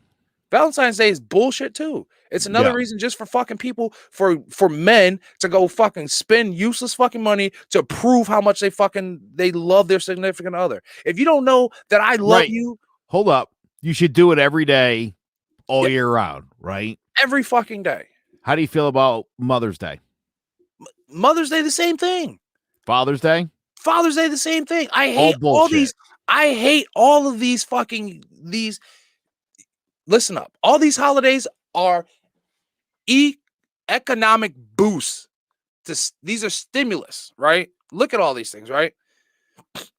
So you have think about how all these fucking holidays are set, right? Valentine's Day coming just maybe a month and a half off of Christmas. Yeah. People aren't spending it for a month and a half. Right. So you need something to keep going, right? You need a nice little boost to keep going. And then that brings... It's a marketing holiday. It's a marketing They're all holiday. marketing holidays. 100%. You're 100% correct. So you're telling me if I don't go and spend $100 markup on some fucking roses and on some chocolate, that the next day is back to regular price or lower, I don't love you. Right. I don't have that affection. You don't feel the love for me. Right. You don't feel like... I could not disagree with you more. And I'll tell you why. Go ahead. There's a lot to unpack here. Let me begin with Black History Month. No one says that. Hold on. No one's saying that we only celebrate Black History Month or Black History in the month of February. Hold on. Did we have a comment and I missed? Probably. This is more important. Okay. No, I'm just playing. I was kind of lost. Listen, so look, this is a month where we highlight contributions from Black Americans. That's it. That's not meant to be patronizing. I don't think it's meant to pat anybody in the back. I think it's meant to highlight what gets lost the other 11 months out of the year. I am not so I understand the idea of these marketing holidays, but let's be honest, how often do you just spoil your woman for no reason? Honestly, it's rare. Now, do you have to hold on? How often do you just take her off on a romantic excursion? Pre-pandemic, we used to go. We not saying all the time, but we may at least since we are starting dating once a year, we would try and at least get a couple days to ourselves. And I would come in with flowers, not saying all the time, or I would come in with something or a gift 3 or 4 times a year. Yeah. So that's reasonable. So, but at the bare minimum, you want to at least do one. And this is just that date for those people. Now, you don't have to buy flowers. You don't have to buy chocolate. My wife hates that shit. You know what my wife likes me to get on Valentine's Day? No, I don't mean it in a nasty way. We like to do shit, go somewhere, go to a show or watch a concert, fucking do something cool, an experience. Something that again, I'm not just buying you shit that you don't need.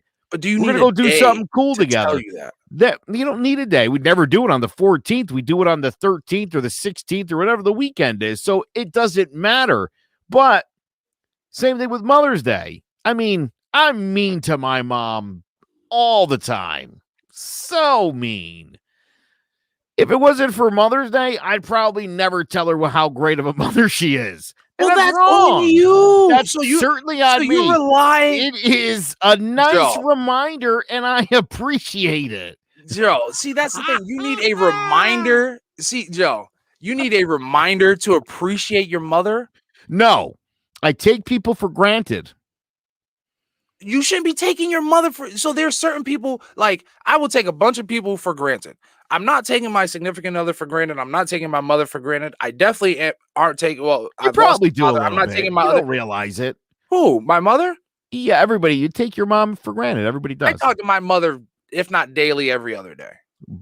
Do you think she wants to hear all your problems every day? A lot of times we're not even talking about problems. We're just talking about just bullshit. We're just bullshitting. But that, once again, that's me and my mother's relationship, though. And I understand everybody doesn't have the same relationship. Do you ever think when you call her, she looks at the phone, she's like, oh, what the fuck's this motherfucker want? And she's like, I'm sure she does, because I do the same thing. What's up? I know, but that's the thing. When she answers the phone, like I think that's just our relationship. Like she knows when she calls me, I'm like, hey ma, like that's like, okay, what's up? What do you want? Like but at the same time, I'm talking to her. You know what I'm saying? But because I'm not taking that for granted, and maybe especially, I'll definitely say this has definitely changed since I've been back in Connecticut and out the military.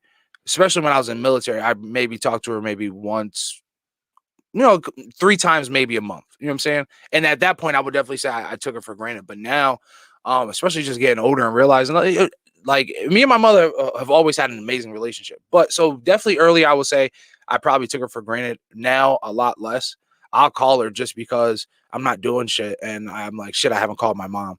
But I don't know. How often do you just buy your mom a little gift and give her a card for being a great mom? I don't necessarily buy her Never. a gift or Zero. give her a card, but I send her money. Zero. I'll send her money and be like, "Hey, mom, go get your nails done. Hey, mom, go." So isn't it nice one day a year they're like, just go tell your fucking mom she's awesome. Get her a fucking new baking apron and give her a sweet card and call it a day. Imagine if we can do that without the fucking 150% markup. Like I would love to be able to do that. Like, let me do it the day after, so I'm not wasting a bunch of money just to tell you that I love you. Just to tell you that, like, that's listen. I'm guys.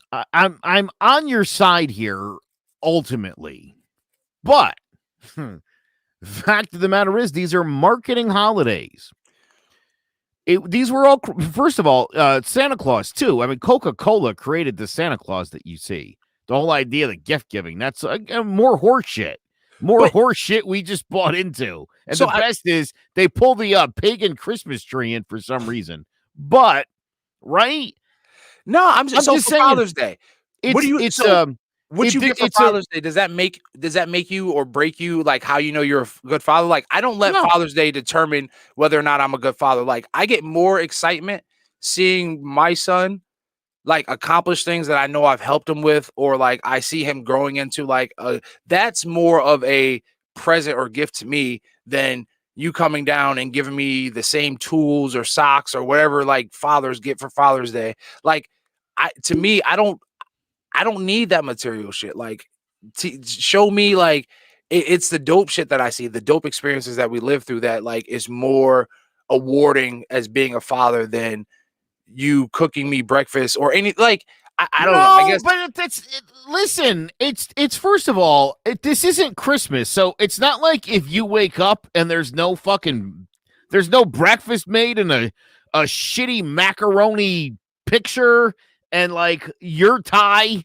just packaged up in a box. That doesn't mean that you're not a good parent.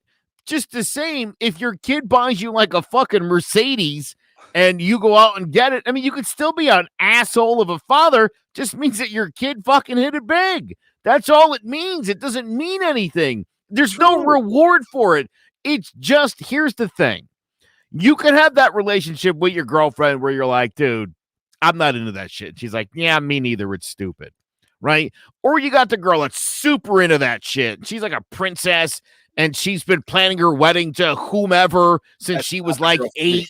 You know, that girl, she'll marry the first fucking decent guy that comes along as long as you give her the wedding she wants. Yep. That's great. But so again, it's all a matter of perspective. Maybe you got that girl, maybe you're with her for a couple of years and some bitch in the office gets flowers every year. Just fucking get me some shit flowers and send them this year. You know what I mean? That's the thing, like it's an ego thing. But it is because it is for some people. It's not for everybody. You don't have to participate in it. Exactly. But some people need it because it's literally the only fucking time they're gonna do whatever it is that the holiday entails. 4th of July. How often, Rob, do you, and you're a fucking veteran, how often do you run Old fucking Glory up and salute that motherfucker? I'll bet you never do it. Zip zero. I was the one. But on the 4th of July, you're like USA, and you're eating hot dogs. I get it. At 5 o'clock, I was dodging the flag. And maybe I'm just a Grinch when it comes to holidays. Like, I don't know. Everybody is though. That's the Nobody thing, likes like, to me- holidays. They're stupid. To me, I would rather, if we're gonna do it, like, yes, let me celebrate you for who you are, and of course, I'm gonna celebrate Mother's Day. I hate Valentine's Day, and I made that very known, and I still celebrate it. I think last year I failed. Did I fail last year? But that's the thing. Like, no, I didn't fail last year at Valentine's. I would hope not. If you one of failed these years, I failed. if you failed pre-pandemic. Oh, oh, I definitely boy. failed pre-pandemic. You imagine that? Like a year failed in lockdown. pre-pandemic. Like, I don't know if it was. I don't think it was that Valentine's Day, but the Valentine's Day before. Just because, like, now I have to keep up with a whole nother day. Like, I'm horrible at keeping up with birthdays. Now I got to keep up with Valentine's Day. Yes, it's the same day every fucking the 14th of fucking February, but the 14th comes up quick, right? No, But, see, like- Frank's not complaining for those days off, though, huh? don't like Those them as I marketing give. holidays, you now get that fucking Monday off. If you- You're all happy about that, though, If you huh? want to give me a Monday off for President's Day, by all means, I'm not Just- knocking that. But go buy a mattress or a car. Do what the holiday calls for. To buy something, exactly. To buy, Yes. Like, I'm willing to give you my time. If you want to feel special on one day, can we do it on another day outside of the day that everybody else is doing the same Sure. thing? Like, I'm good. Why- I'm good. why do we And honestly, celebrate- I believe that, like, Valentine's Day is strictly for the ladies anyway. So Why do we celebrate Labor Day? Because don't that's when the year-end models are on clearance. but exactly. So once Yeah. again, another economic boost. I'm not Yes. here to pump more dollars into the economy than I already am. That's unnecessary. So, like, yes, I'm a firm believer. If you want some chocolates, if you want all that nice shit, let me get it to you on the 15th when it's cheaper. I'll give you all the love on the 14th, but let me get your gift on the 15th. If it's really about that, if you want some chocolate, get some chocolate on the 15th. You can get all the chocolate you want on the 15th. Matter of fact, I can double your chocolate intake on the 15th. I don't think in my whole life I've ever dated a girl that even liked chocolate. True. And that doesn't, like, chocolate teddy bears, all that shit. I guess after, like, so many years of getting the same shit from, like, so many young kids, it's just like, whatever. Like, even I don't know. I will be celebrating. I will be being creative this year. I told myself I'm going to be creative instead of, like, monetary. But yeah, I'd rather do that. I've got a And suggestion. then- Go ahead. It's adorable. Macaroni art. Okay. Yep. No. All right. No. I'm actually no. So, like, I was definitely leading on to, like, the kid being, like, the primary Valentine, and that's really the big. Like, let him be your Valentine. Like, I will. Cool. Like, that's all. Because honestly, at this age, let's face it. Our Valentine's Day gift is the box. Everybody in relationship. Oh, sex. Oh, I'm giving them some sex. Sorry, sex is not a Valentine's Day gift, ladies. We get that. We might not get it on the regular, but we get that on any other day. That's not, and the same for guys, like giving your girl sex and dick and all that. Like, that's not Valentine's Day. That's a whole nother reason why I'm just like, this is just to stroke people's relationship egos and, like, make you feel loved. And it's a bullshit holiday. There was no angel. There was no fucking little darts or all that other shit. Like, there we go. Valentine's Day is for single people that try to get laid, not for married folks. I would say it's the opposite. It's for married people that are trying to get laid. That's what single people do every day. So you've got it backwards. So, look, does Donnie buy Valentine's to hand out to the kids? Do you do that shit? Fuck no. Okay, I'm not wasting my money on these kids. that's terrible. But so I always buy Valentine's. They're so stupid. I Danielle get it. does. I'm with you. You got to do it. You got to do it because everybody else does it. So this year, my daughter made them from construction paper. She didn't even use red construction paper. She used green, See? which I thought was hilarious. And she had stickers, and she put a bunch of Valentine's stickers on, and she made her own little Valentine's cards. And there's one kid in her class that she fucking hates this kid's guts. And she made the card, Happy Valentine's Day, whatever his douchey name is.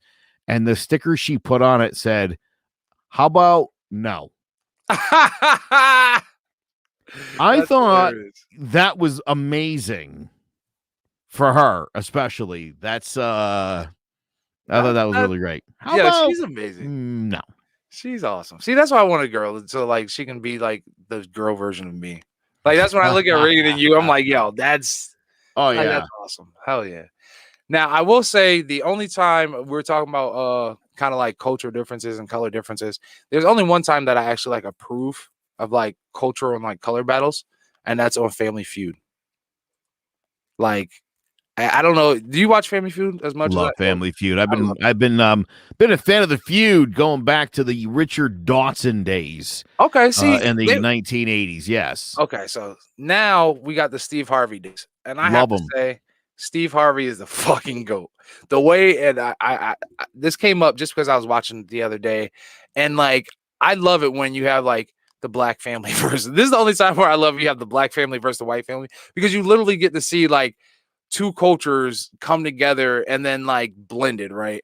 So you'll get like, of course, you'll get the sexual innuendo answers, which are always cool to see how like each culture reacts. But then like the answers that you get, like what food is like first for Thanksgiving, and then you'll see like black people be like collard greens, mac and cheese, and then like white people were just naming like off the wall shit that you're just like, holy shit, y'all eat that, and it goes both ways. They're like, y'all do that, and then you see, oh, we all do that kind of shit. Like we're all, we're all fucked up in the same kind of way. So I just kind of wanted to drop that in, like.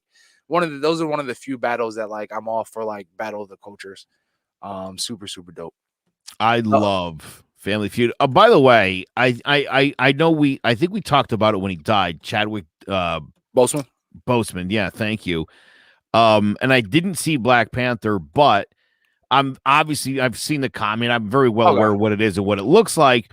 He does Black Jeopardy on SNL. Yes. Very funny. I gotta tell you, it is belly laughs, man. Yes. You will, if you haven't seen it, you should check it out. Because again, it really just highlights the absurdity of our differences. Because really, this is what kills me, right? Like black or white, gay or straight, like religious or cuckoo fucking bird, whatever you are, everybody wants the same shit at the end of the day. I just want to go home, right, with your family, get in your fucking bed, and like have nobody bother your shit. That's all anybody wants. Everybody wants it. How do you get there? That's what we're arguing about. Stupid. Very, very dumb. Very, very dumb. Who would be in your Family Feud team? Your 5. I think who would be on my team? Jeez. Probably Eden, because she's a know-it-all. That's a solid pick. I would think that would have to happen. No Jess? Yeah, I guess if you put me on the spot. How many do I get? 5? 5, yeah, I think there's 5. I think you get 5 on the team. She buckles under pressure. Okay. We the first few years before we had kids, we went to Europe a bunch of times, did different cities and stuff. And I mean, you want to talk about, she at one point wanted to go on The Amazing Race as we were like doing our own world traveling. And I was like, about that too. You can't read a map. This girl has no sense of direction at all. And I do. And she like undermines me. I'm like, yeah, I'm pretty sure it's up this way. No. And so we go the other way, and we ended up looping all the way back around and ended up right. And I was like, this is exactly, we could have walked 4 feet. We would have been here. Now we walk like 6 miles back around to get to the same spot. Nice job. That's funny. We spent 4 days in Venice. The map of Venice doesn't match the layout. Okay. It's insane. And none of the things on the map match up to anything that you read. In 4 days' time, not only was I speaking Italian, I learned the back alleys. Like, it was unbelievable. And I did, you know why? Because she was sick with food poisoning. Oh, geez, that's the worst. I just went out by myself. There you go. Yeah, literally walking into like markets and buying pizzas. Like, hey, grazie. Give the guy €1 and shit, Oh, funny. yeah. See, I'm that kind of guy. When I go traveling somewhere and we get somewhere, I'm literally up early. I'm in the car. I found the closest Walmart. I know the main roads. I know some intersections. Like, but by day 3, I feel like I've lived here my whole life. So I'm definitely that guy. I like exploring and getting lost and shit like that. I got to know where I'm at. But I think if I were to do my, oh, go ahead. You didn't even finish your. Yeah, probably my brother Tony. He's Okay. pretty smart, but not very social. So I don't know how we would do on the Family Feud. Okay, so that's my cousin 4. Jeff is very smart. Maybe Yep. my cousin Sarah. She's smart. A lot of personality. You need some personality. Exactly. You got to have like, personality good... as well to be on the feud. That I do know. There you go. So I think that's 5. Yeah, you got 5 plus a bonus. I said boner. Wow. Pause. Plus a bonus. Survey says that is on the board. I think I would take, including myself, it would be my older brother, my sister Devana, so PJ Devana, my cousin Ade, and maybe like my mom for entertainment purposes. Nice. That's like I feel like she would definitely have the wild answers, but like she would probably have like the wild right answers. Like, you know, like when people throw some crazy answers out there and like you're like, holy shit, it's on the board. I feel like she would definitely be that person. So yeah, I think I would have a nice solid team. Let's see. If Frank says he would have his sister, her husband, his son, his youngest son, Catherine, and his cousin. Okay, all right. Some solid teams there. So yeah, I would love, maybe we might be able to get an impromptu that would be interesting, a CMG Family Feud, like with all of the different hosts and shit, and record that for Clovercrest. That'd be interesting. It's funny you mentioned that. We were actually talking about launching a game show podcast earlier. We literally 6:00. Jason and I were discussing that, doing that. So nice. That would be interesting. Yeah. We'll have to get more into that. I'm glad you're in. And maybe the reward now can be, instead of like crazy prizes, we can give them crypto. Give them some Bitcoin. They can win in Bitcoin. The crypto's where it's at. Hey, according to Elon Musk, and especially since we were talking about investing earlier, this is crazy in the news. This crypto, like Bitcoin, Dogecoin, and all these different coins, Litecoin, is getting crazy in the world. For anybody that's unfamiliar, crypto coin or cryptocurrency is a new form of currency, digital currency, based off of algorithms and creating coins through I guess programming, right? So Bitcoin, there's only like so many million, like 27 million Bitcoin. Of course, is treated like anything else. So and it's actually going to start getting accepted like around the world. Visas, I think they're starting to accept that. And then now Elon Musk and Tesla, they have invested 1.5 billion into Bitcoin, which is actually like interesting because as a business, we don't know where they're trying to go with this. If they're going to be trying to be like a supplier or what, or like a financier or whatever with Bitcoin. But apparently the rumor is, hint, that they will be allowing Bitcoin to be to buy their vehicles and pay for their services as well. So this is going to be an interesting investment. But I wanted to bring this up because, especially since there's a lot of exposure into Bitcoin, and Bitcoin is an investment as well, right? Understand that Bitcoin, yes, it has a very high evaluation right now, or high valuation right now, but it will drop eventually. You're going off the trend. So if you guys are like trying to like pump into Bitcoin, like do it sparingly. Don't like just try and like convert your whole bank account into crypto, because guess what?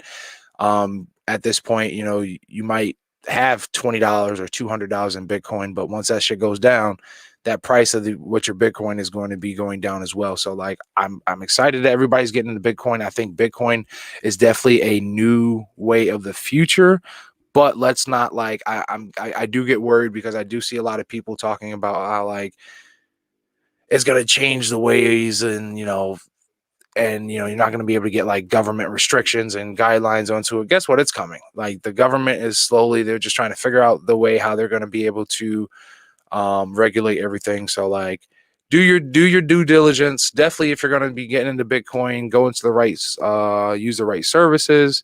And yeah, but like what intrigues me about Bitcoin, there's a story kind of with it. So I'm kicking myself in the foot because I've just recently gotten to Bitcoin. But so back in like 2012, 2013, there was a soldier, well, one of my buddies, I shouldn't say one of the guys I served with, right?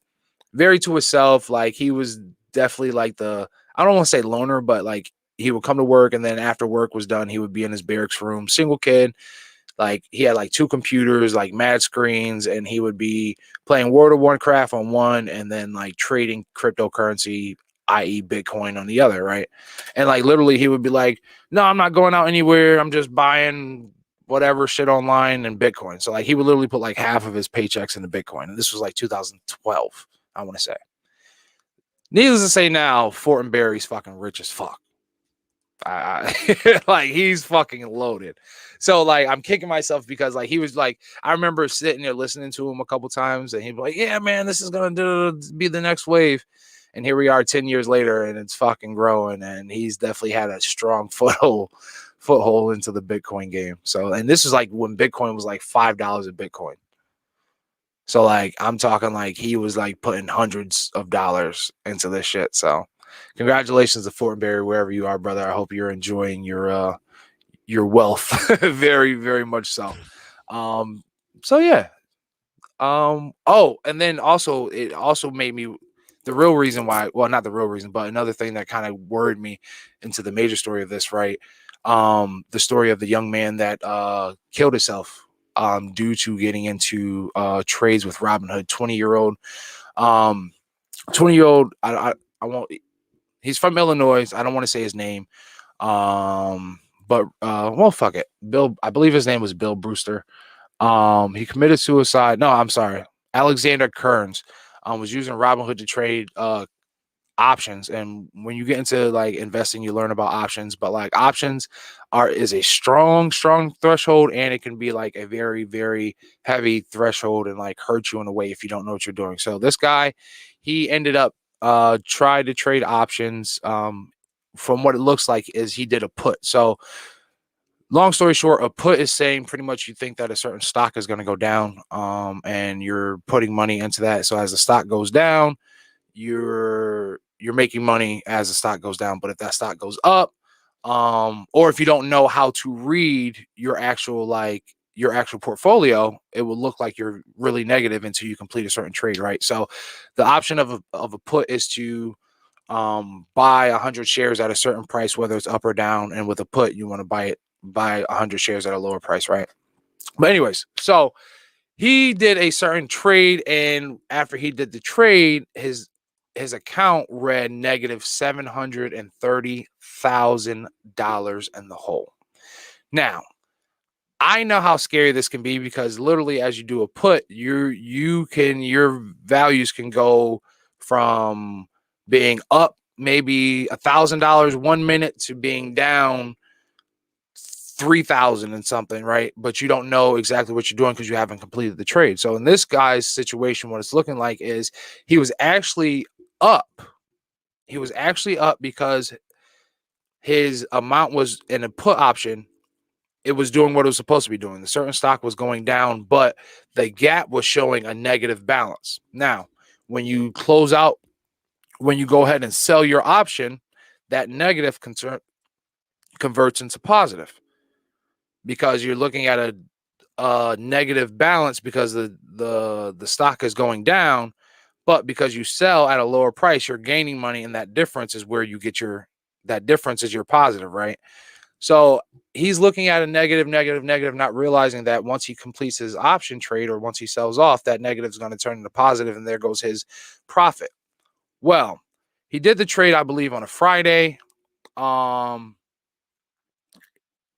He did a trade on a Friday, tried to get in contact with Robinhood. And the thing with Robinhood, I've been telling a lot of people about Robinhood that, yes, they make it super easy for the retail investor to trade. And that's a good thing and also a bad thing.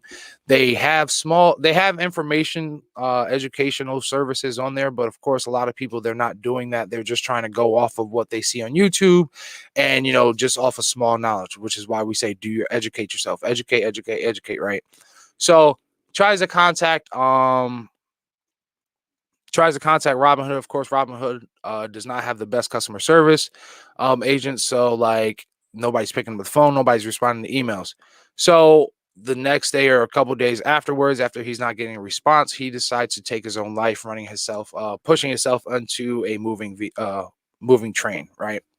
Left a suicide note. The suicide note pretty much was like asking like, how could he be so? Oh, that was another thing. He did a marginal trade. So a marginal trade is you're making a trade off of a loan, so that includes having to pay interest and other premium fees as well, which he was not familiar with, right?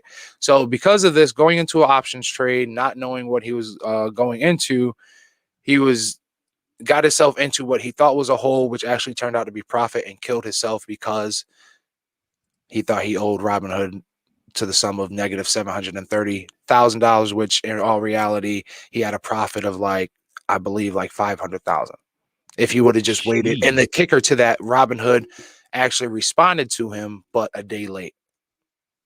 And they responded, said, hey, we see this, we've reverted, you know what I mean? We've reverted it. So don't be worried. Here's your actual balance. But at that time, the night prior, he had killed himself.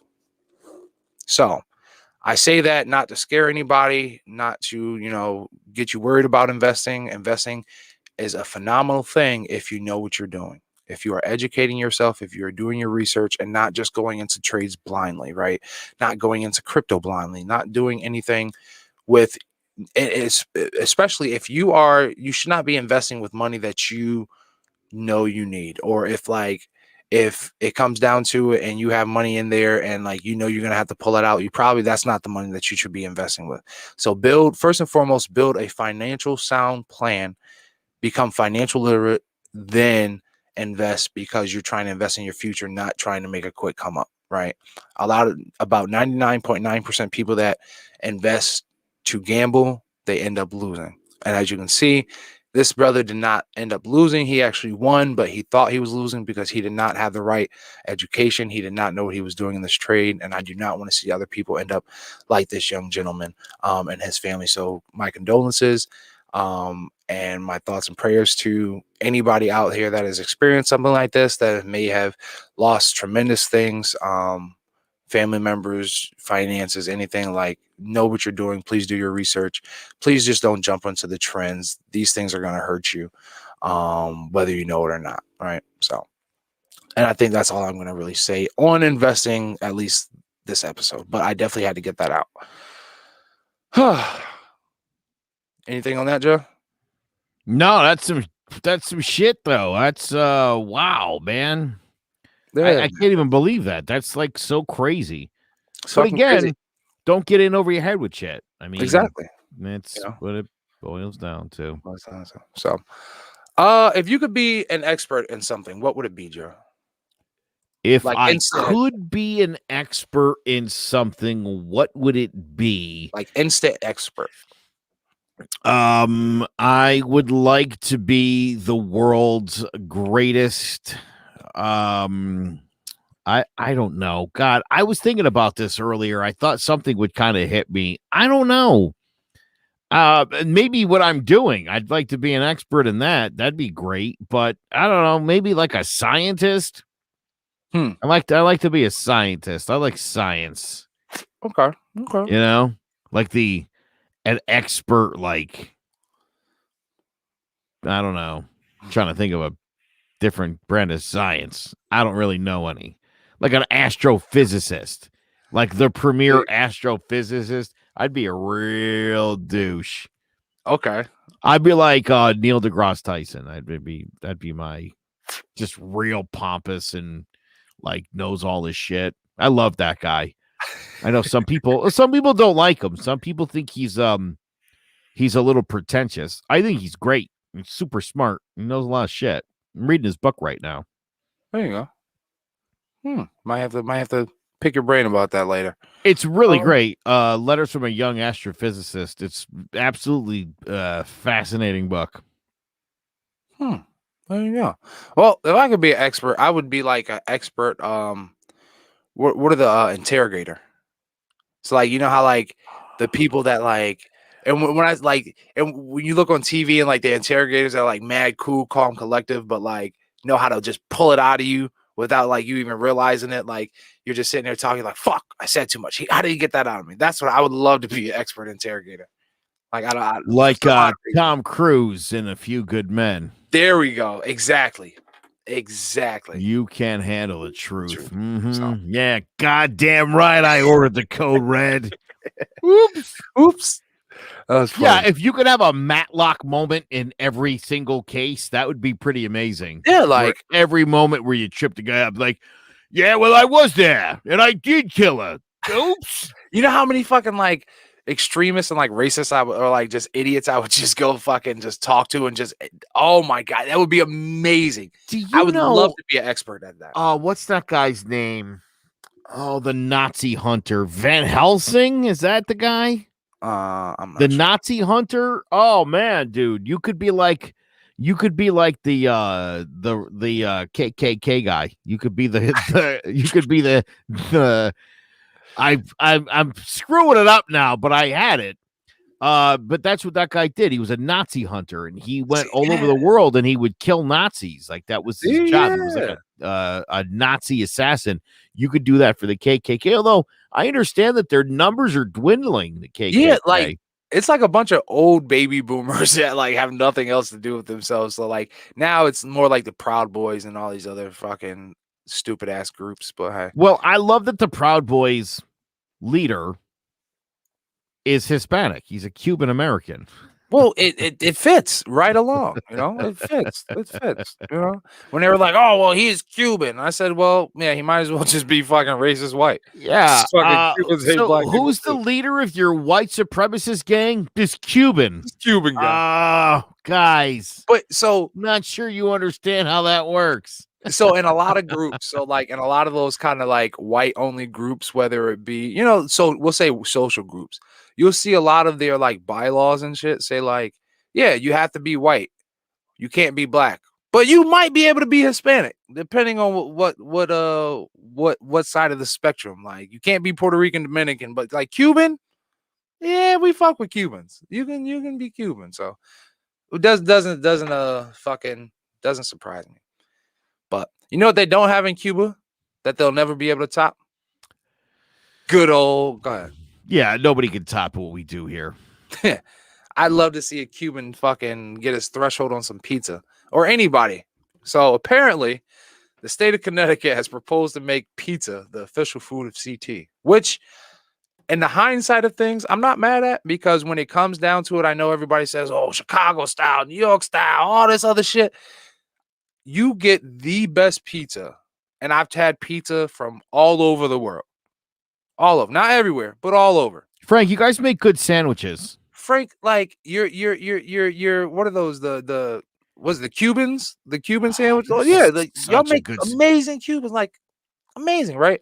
So right now though, we're focused on Connecticut and its amazing pizza, right? So at first when I heard this, I said, great, here we go, Connecticut fucking spending time on making bills and shit that like definitely shouldn't be in the works. And I said, why is the state kind of like putting their nose into this business? This is like a civilian thing, right?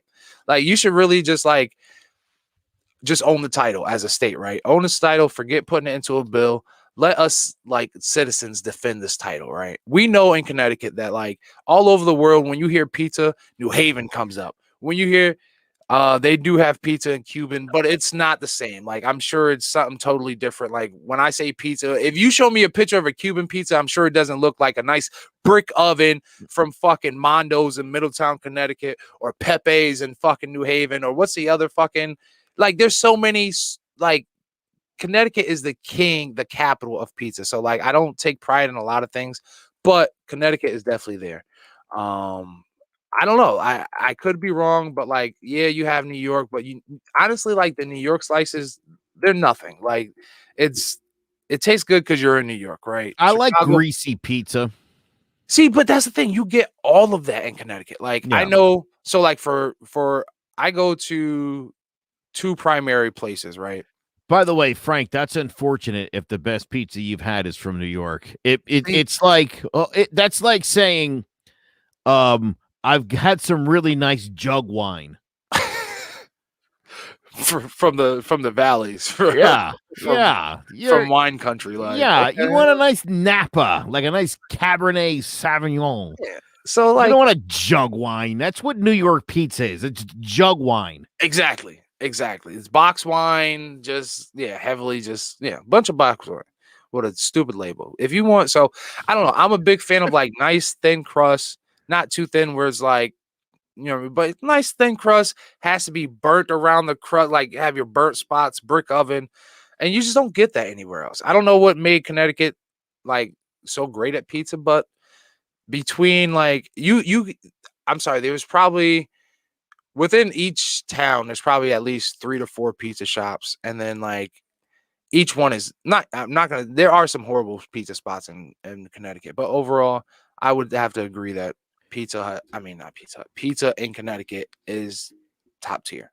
My brother-in-law, 2 Christmases ago, said to the family's patriarch, 82-year-old Mama Barb, he, apropos of nothing, we were having a conversation, this very conversation about the best pizza. Mm-hmm. And my brother-in-law, I don't even think he's 40 yet, but he looks at grandma and he goes, hey, Barb, pizza's just like sex. There's no such thing as a bad kind. Am I right?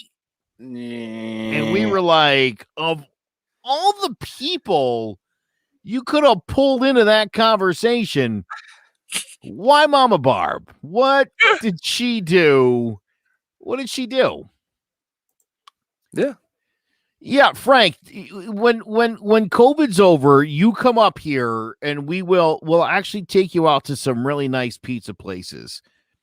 Like that douchebag from Barstool Sports. I'll take you to all the hot spots. You know who has really great pizza? I will say Barstool's actually been doing some really cool stuff with local business, especially here in Connecticut.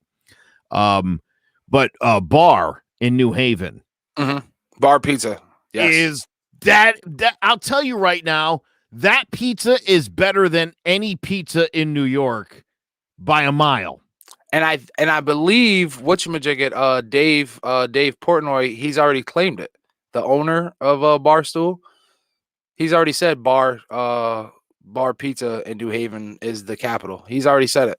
Matter of fact, he said, well, here we go. He's not wrong then, I'll tell you that. He says, did he really say that? Yeah, he said, Dave Portnoy from Barstool, owner of Barstool, let me settle this for once and for all. The pizza capital of the United States is New Haven, Connecticut. Anybody who says otherwise is wrong.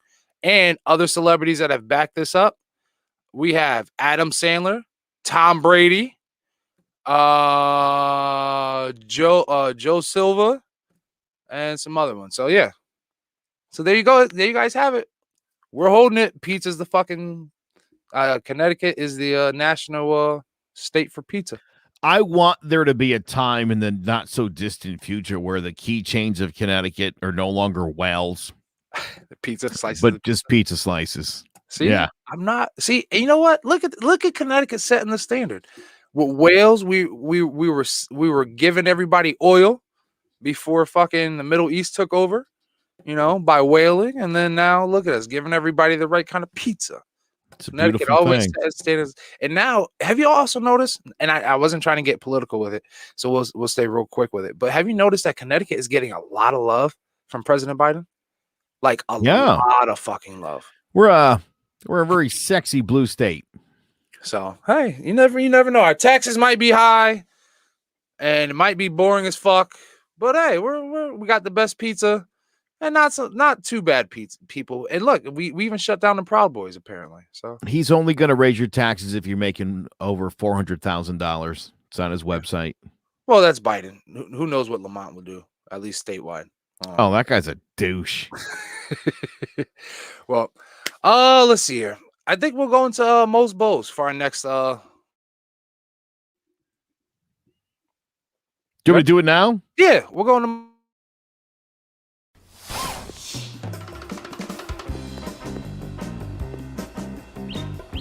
People love bow ties, and of course, it's a bow from Mo. It's my Denim and Daisies bow. Go Mo bow tie. This is my Walker tie. It's a bow from Mo. Mo, if you look good, you feel good. I'm Mo from Mo's Bows, and I'm turning this into $1 million. Boom, boom. Mosiah, you have to save in order to have that $1 million mindset. My mom tells me to save and don't spend. I'm working on $1 million mindset. Well, Mo's Bows is a company that I started when I was 9 years old. When I first started making bow ties, I started selling them for a bag of chips. Now I'm selling them for about $50. Boom, boom, hot Cheetos. Boom. Well, I have had quite a bit of attention from being on Shark Tank and meeting the President of the United States. I gave him the Obama blue bow tie. Don't spend, Mosiah. Save, save, save. The best thing about having my own company is to tell my mom what to do sometimes. Well, I don't tell her to do that many things. It's just the fact that I am the CEO and she's the CFO. So, I mean, Mosiah, take out the garbage. it's complicated. My whole brand does have a retro design Don't spend, to it. Mosiah. Okay. I think I do have a savings mentality, but I also think that I have a spending mentality. I do like to spend money. I'm tempted to spend money on shoes and clothes, Mosiah, don't spend, Mosiah. but I have to realize that I do run a company and I still have to save. But now with the first $1 million that I will make, what am I gonna do? Oh, yeah, I know. I'm gonna reinvest it back into Mo's Bows or help other kids start their own companies. Saving is what a biz kid does that's pretty biz kids like. My advice for kids that want to turn $100 into $1 million is to save and don't spend. Mosiah. So there you guys have it. That is Mo's Bows, young man out of Memphis. You guys can find him at Mo's Bows, MOSBOWS, Memphis, MEMPHIS.com. Mo's Bows. I chose Mo's Bows because I love a nice bow tie. Whenever I do decide to get like snazzied up and like all that, like I always found like I've always had like an affection, like, or fond affection, whatever that word is, right? A fondness towards bow ties. I thought they like bow ties, other than like a regular tie, they always gave you that, like, I feel like they give you character. Like you get a bow tie and it has like a print on it or something like that. It just, I don't know. It always just seemed like more, I feel like anybody that has a bow tie, they have a certain like, appearance about them. They have a certain energy to them. Like it always outbrings. So when I saw this young man was out here making his own ties, his own bow ties, I definitely had to order myself one. So I did order myself one. I hope you guys do too as well. Support this young man. If you're into style, if you're into fashion, what I love is that when you look at his website, it's all young. It's a diverse set of group. It looks like it's probably like all kids that he probably like messes with, or like young-minded individuals. I love that he said he started selling his ties for a bag of chips, and now he's selling them for $50 a bag of hot Cheetos. Like, I love his business mindset. It was dope to see that, you know, his mom was a huge influence, is a huge influence, getting him into that right mentality of saving and reinvesting into himself. And this goes back into, you know, like, if your child has a vision, like, support that shit 100% through. Like, we've lived our lives, you know what I'm saying? We're just coasting, and now, like, he's set himself up to be in a millionaire mindset. He's been on Shark Tank. As a matter of fact, Michaela too, from Bees Lemonade. So like these are the company that, like, these are the companies, these are the young people that, like, I want to see thrive, and I want you guys to, like, help them thrive. So make sure you guys are out here supporting Mo. Get yourself a bow tie. He also has, I believe, like, some nice custom masks as well on his site. A bunch of bow ties. So yeah, get your fashion sense up. You know what I mean? Get that drip right. He has matter of fact, he has bow ties, youth bow ties, neckties, pocket squares, youth face masks, regular face masks, and hats. So this guy's coming up. So check out Mo's Bows. All right. Since we're on Mo's Bows, I think, and one of the things that he actually said, right, that caught my attention when I saw this, his mindset, when he said what he plans to do when he makes his, and it was so dope that he said when he makes, because he's going to make his first $1 million, right? He wants to reinvest into his own company, But then he said something else, which I think is deeper than anything else, right? He wants to help kids start their own company. So looking at this, and I know for the past couple of weeks, I've definitely been getting into the trend of Black economics and how to or African American economics and how to build that wealth within our own culture. Right? We see a lot of other races, cultures, ethnic groups build with their own wealth within each other's. Right? And I've been saying we've been trying to build our wealth playing into the quote unquote white man's game, right? So when I look at a lot of things, we're trying to still mimic, right? We're still trying to mimic and replicate and still be equal without setting ourselves apart and being equal. So starting from a basis, and where I'm going with this, I feel like in order, and these are all my opinions, please, everybody, I'm open. I'm willing to hear everybody's opinions, but after talking to a lot of people, and this kind of goes into knowing knowing who you can talk to and who to talk to about certain things, right? So it came up in my mind and my thought process this past week was and tying into Mo and starting his own helping other companies start, right? So in the African American society and culture, it feels like, as especially growing up, that we have such a crab in the barrel mentality, right? Crab in a bucket mentality, where some of us will find success or pull ourselves out of certain situations, find that certain success. But then when we get to a certain success, we tend to preach, oh, we got to uplift ourselves. We got to, make sure we bring our brothers and sisters up, this, that, and the third. But when we get to those certain levels, I find that it's harder for us to start supporting ourselves. I say that because, right?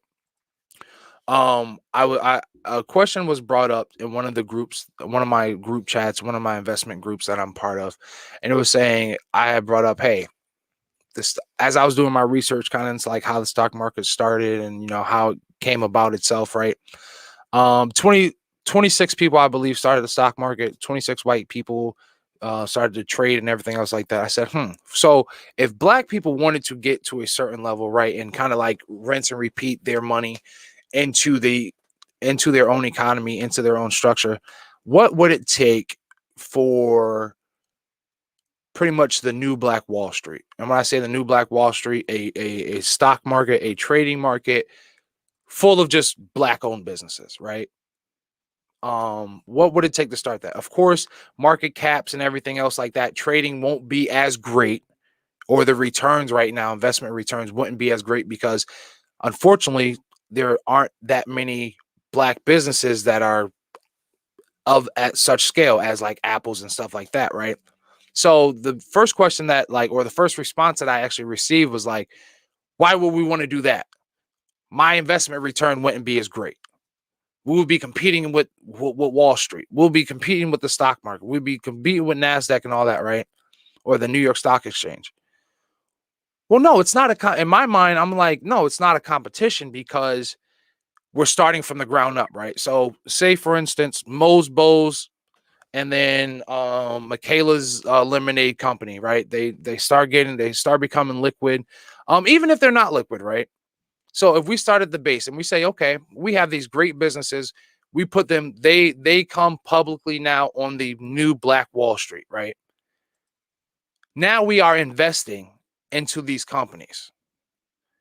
Now Michaela or Moe's Bowls and Michaela's Lemonade, they might start off at a small company, but now if we're slowly investing into this long term and putting our money back into these companies, we're investing instead of just investing into these companies that aren't of our likeness. And I'm only saying this, not saying this is what needs to happen, but just going into the road, diving into the road of, empowering Black and building up the Black economy, right?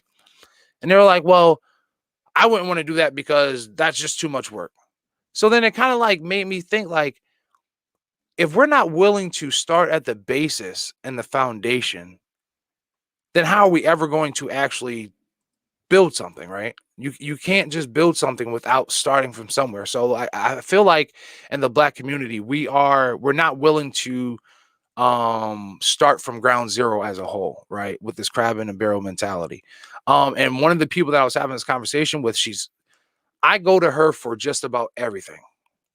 super marketing genius, branding like specialist. And one of the biggest things that I always like try and challenge her, not even challenge her with, but it's just like, if you are starting your company, right, your branding, your marketing company, and you're always promoting pro-black and building up the black economy structure and all this, why not take these small black businesses that we see that might be lost at a certain pivot point? They might be their marketing might not be the right way, and you're saying, hey, they can do better if they do XYZ, this, that, and the third. Why not, even though it might not be monetary gains for you right now within maybe the first year, first 2 years, but why not help and outreach these people and build them, and then maybe build a payment plan that gets you paid for your time and structure as they grow and you're proving yourself, right? But she was like, well, no, I just want companies that are liquid, that already have capital, that already know what they're doing. But unfortunately, right now, we're not at that point. There's not a lot of black businesses that are out here that are working with that kind of liquidity. There aren't that many, you know what I'm saying? But you're consistently not downing these businesses, but you're not doing anything to really help them, especially, or reaching out or doing, you know what I'm saying? So it's like, how can we build if we're too scared to build with our own people, in a sense, right? You're putting a cap to, oh, I'll only help them if they have here. So here you are, you're downing white people for capping, you know what I'm saying, capping black people at a certain growth level. Meanwhile, you're capping them at a certain growth level. And not saying that every black business is successful. Every black business is profitable. Not every black business owner should be a business owner.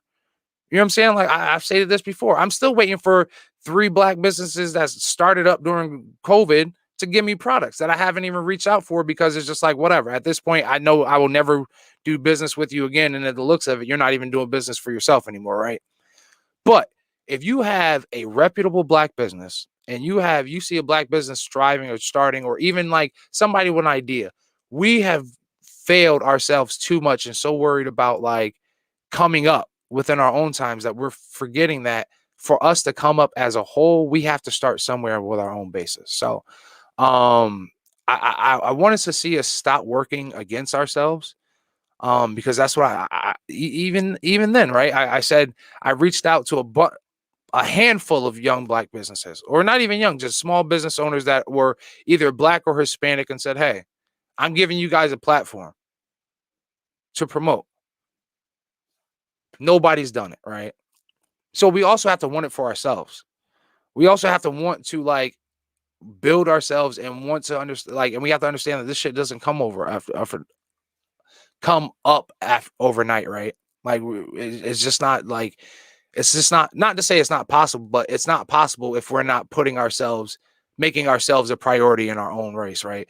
We're still trying to catch up with the white man. We're still trying to catch up to what white people are doing, right? Even now, right? I look at it and I said it I think I even posted it. I know I posted it on my Facebook, but there was an album cover of one of the new younger rap artists, and like he was sitting in a chair in a throne, and he had like nothing but all white servants. And like I saw the picture going around on this album cover, and everybody's like, yeah, that's right, stick it to the man. But in all reality, all we're doing is repeating the same dumbass cycle that we've experienced. So like, where does it stop? Where do we grow as a people if all we're looking to do is just treat the white man the same way that their ancestors and shit, they treat us now, right? And not to say that everybody that's white is racist, because that's not true. But to those that are, like, we're just feeding that same stupid energy through ourselves and teaching that, handing that down, right? While we're still trying to be like them instead of building our own. So I don't know. I just kind of want to throw that out there. That even if we're looking for the big plays as a community, we can't disregard the small plays, because those small plays are the small plays that turn into big ordeals. Those small businesses, those small endeavors are the ones that, you know, you get enough people around, a good group of diversity around, you've made a major company. You've made something big, right? And the best part about it is like, we are the, I don't want to say we are the standard, but in a sense we are the culture. Everything that comes around, like all these TikTok dances, guess what? They're all coming from us. They're all coming from our music. All the cultural changes, all the fashion, that has been this way for a while. So guess what? If we can do it for these people, We can do it for ourselves. We just have to literally put ourselves in the right positions to do these things, right? So if we can do it, we can do it again. We can do it through ourselves. We can pump ourselves up. We make everything popular. We make the Gucci's popular. We make the Louis popular. We make the Nikes popular. So why not make our own brands popular? Especially if we're the trendsetters. So respect to all the innovators and creators out here that are doing it. If you're on your hustle, if you're on your grind, keep doing it. And then also, like, for those Black businesses that aren't getting the support from our own people, guess what? Start fucking with those that fucking support you, no matter what it is. And I think that's another big thing. Like, we have to start once again fucking with those that fuck with us, right? Stop. We're selling ourselves short if we're just thinking that, like, only Black people want to see Black people rise up and actually have financial stability and have a great economy and all that. So, like, fuck with those that fuck with you, right? And I guess I kind of leave it at that. I kind of leave it at that. I had a bigger play, but it's late. And I don't want to fucking drag this. Well, not drag it. Actually, what was supposed to happen, I was supposed to have somebody actually come here with me, and we were supposed to dig into it a little bit more in depth. But because of we had to get pushed back thanks to college kids running into utility poles. I fucking hate it. You know, we'll probably have to push this one, not push it, but get a little bit more in depth because I had a really good conversation planned with this. But yeah, so you know what I mean? I just wanted to put that out there kind of as, stop working against ourselves. If you, especially if you're African American, and if you have that power, or not even the power, but if you have that, like, that tenacity, if you have that eager to, like, really be pro-Black and help, you know what I mean, African Americans out, like, put your money where your mouth is, but put your, you know what I mean, put some action behind those words, right? And hopefully we start seeing change. I know I'm doing it just by doing these ads and pushing as much as I can, but then again, it can't just be solely on the Black agenda. If we want equality, if we want persistence, if we want to grow as a nation and all that other shit, put those fucking idiots behind us and accept the people that fucking fuck with us. Outside of that, don't fuck with them. Don't worry about them. But I did want to say respect to Joe Budden, because he's actually one of the celebrities, or one of those people that's actually doing it. He's building his own network. He's saying fuck what everybody else is saying. He's putting his own. He's investing in himself, and it's working out pretty well. It's flying off the handles. And that's another thing. Like, I just don't see, like, we have all these Black billionaires and millionaires, and, like, to me, it's like, culturally wise, we have nothing to show for it. I mean, like, we have the Revolt. Diddy has Revolt, and outside of that, but it's like, imagine if these dudes put their money up. Like, I know Killer Mike has his own bank. Well, he has a bank now, you know what I'm saying? A predominantly Black bank, a Black owned bank. So, like, imagine if all these millionaires and billionaires, of Jay-Z's and the Sean and the Diddy's and all these other people, right, put their money and actually started, like, backing these things. Like, it became like a clearinghouse for, like, that'd like, be great. there's too much, like, and that's why I say, like, it can't just fall on us. It has to fall on the bigger ears too. So I challenge everybody to, do what you can to just make the world better, man.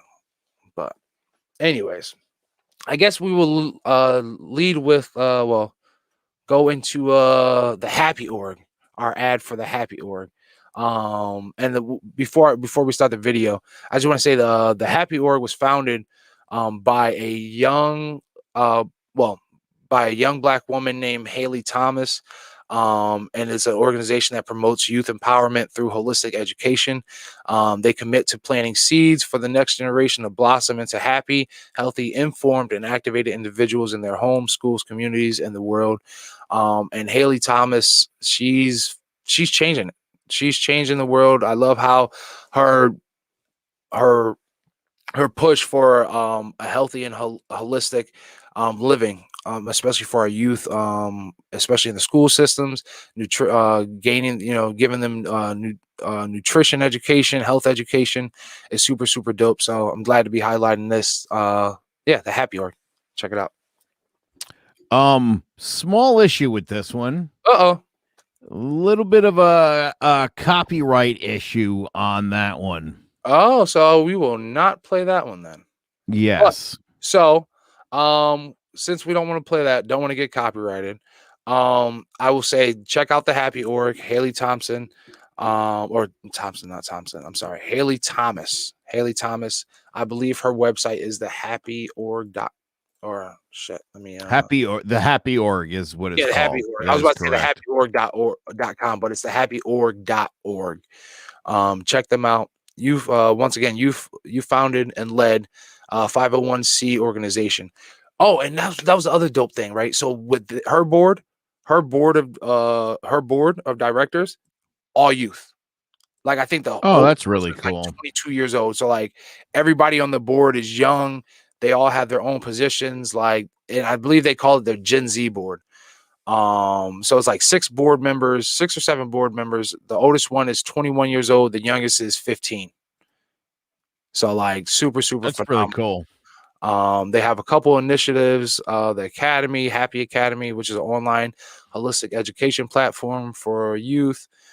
So yeah, definitely check them out. They have a self-care summer camp. So thank you, Haley, for your endeavors and your education with youth empowerment through holistic education. Right. Damn. We've flown through this. I guess I did. I guess before we end out, I had one more kind of like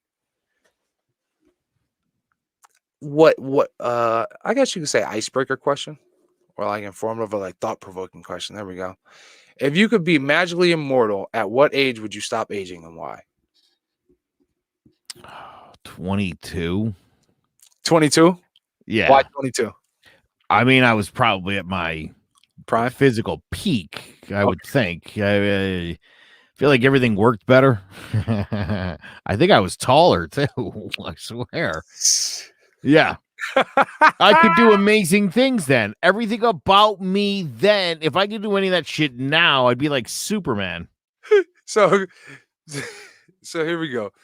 I don't know if this is I don't know what to call this, but so when we went to the Capitol, now remind you, this is like my first time seeing you in a long time, since like the preschool time, right? Yeah. So Joe gets out the car. We pull into Hartford. Joe gets out the car, and I look over, just look over, and I forget how short Joe is. So like in my mind, it hit me how short you were at the time. So when you say I was probably taller, it just made me fucking crack up. I'm pretty sure I was. I'm not that short, by the way. Rob is tall. I'm just tall, yeah. In fact, so there's some. That's all. It's it'll throw you. It throws you a little bit, but it's. I think I said that to you before. I mean, that's the number one thing I've over the year of all my listeners from the radio when I met them in person, like 99% of the time, they'd be like, "You sound taller." Yeah. And I totally forgot. Seeing us sitting down so much is recording. It just threw me for a loop for a second. I kind of like had an inside chuckle there.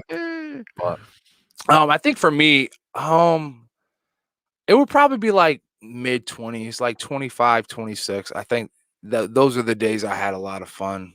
And I knew, not to say like I knew a lot, but like I knew, like I had an idea of like what life was. Not to say that I knew like everything in life, but like I had a good idea of how to like maneuver around the world, if that makes sense. Like how to maneuver in the world, and so yeah, like 25. I think that would have it. Not to say like I definitely wasn't at my physical peak, but I was still, that would have been enough to have enough endurance, to get back into shape and shit like that. But yeah, like 25 was like a dope spot. I feel like if I were to go, like I would just be a grumpy old man if I just stayed at 30. Like everything would be like, oh, like, this is stupid. Like right? At that point. But like 25, I would have like enough courage to still do some like crazy shit, but then still enough to know better and do better. and then maybe manipulate my wisdom here and there, maybe 50 years down the road. But yeah, I thought that was a pretty good question when I saw that. That is solid.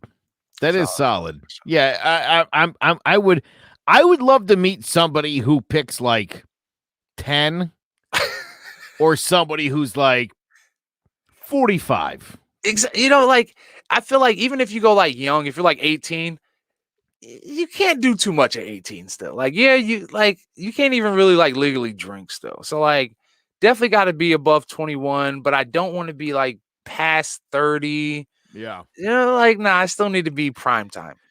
Prime time. That's what we want. We all want the prime time. At 25, I could have a couple different wives. You know what I'm saying? Like every 25 years, get a new wife or, 2 hours and 45 minutes. My back is stiffening up right now. Oh, no geez. joke. I'm literally like, oh my God. See, I'm going to have to stand up soon. Jesus Christ. Your back wasn't feeling like that at 21. No, never. Not unless I worked it out all night. Well, good thing for you. I think we're pretty much done for tonight's episode. But I think we will close it out, though, with one of my last favorites, Maya Penn, and her beautiful business. So are we ready for Maya and her, I guess, so she's I can't say, no, she's like a philanthropist, right? What's the one where they I don't want to get philanthropy, and the other one where they just give money. Philanthropists give away money. She an entrepreneur? Yes.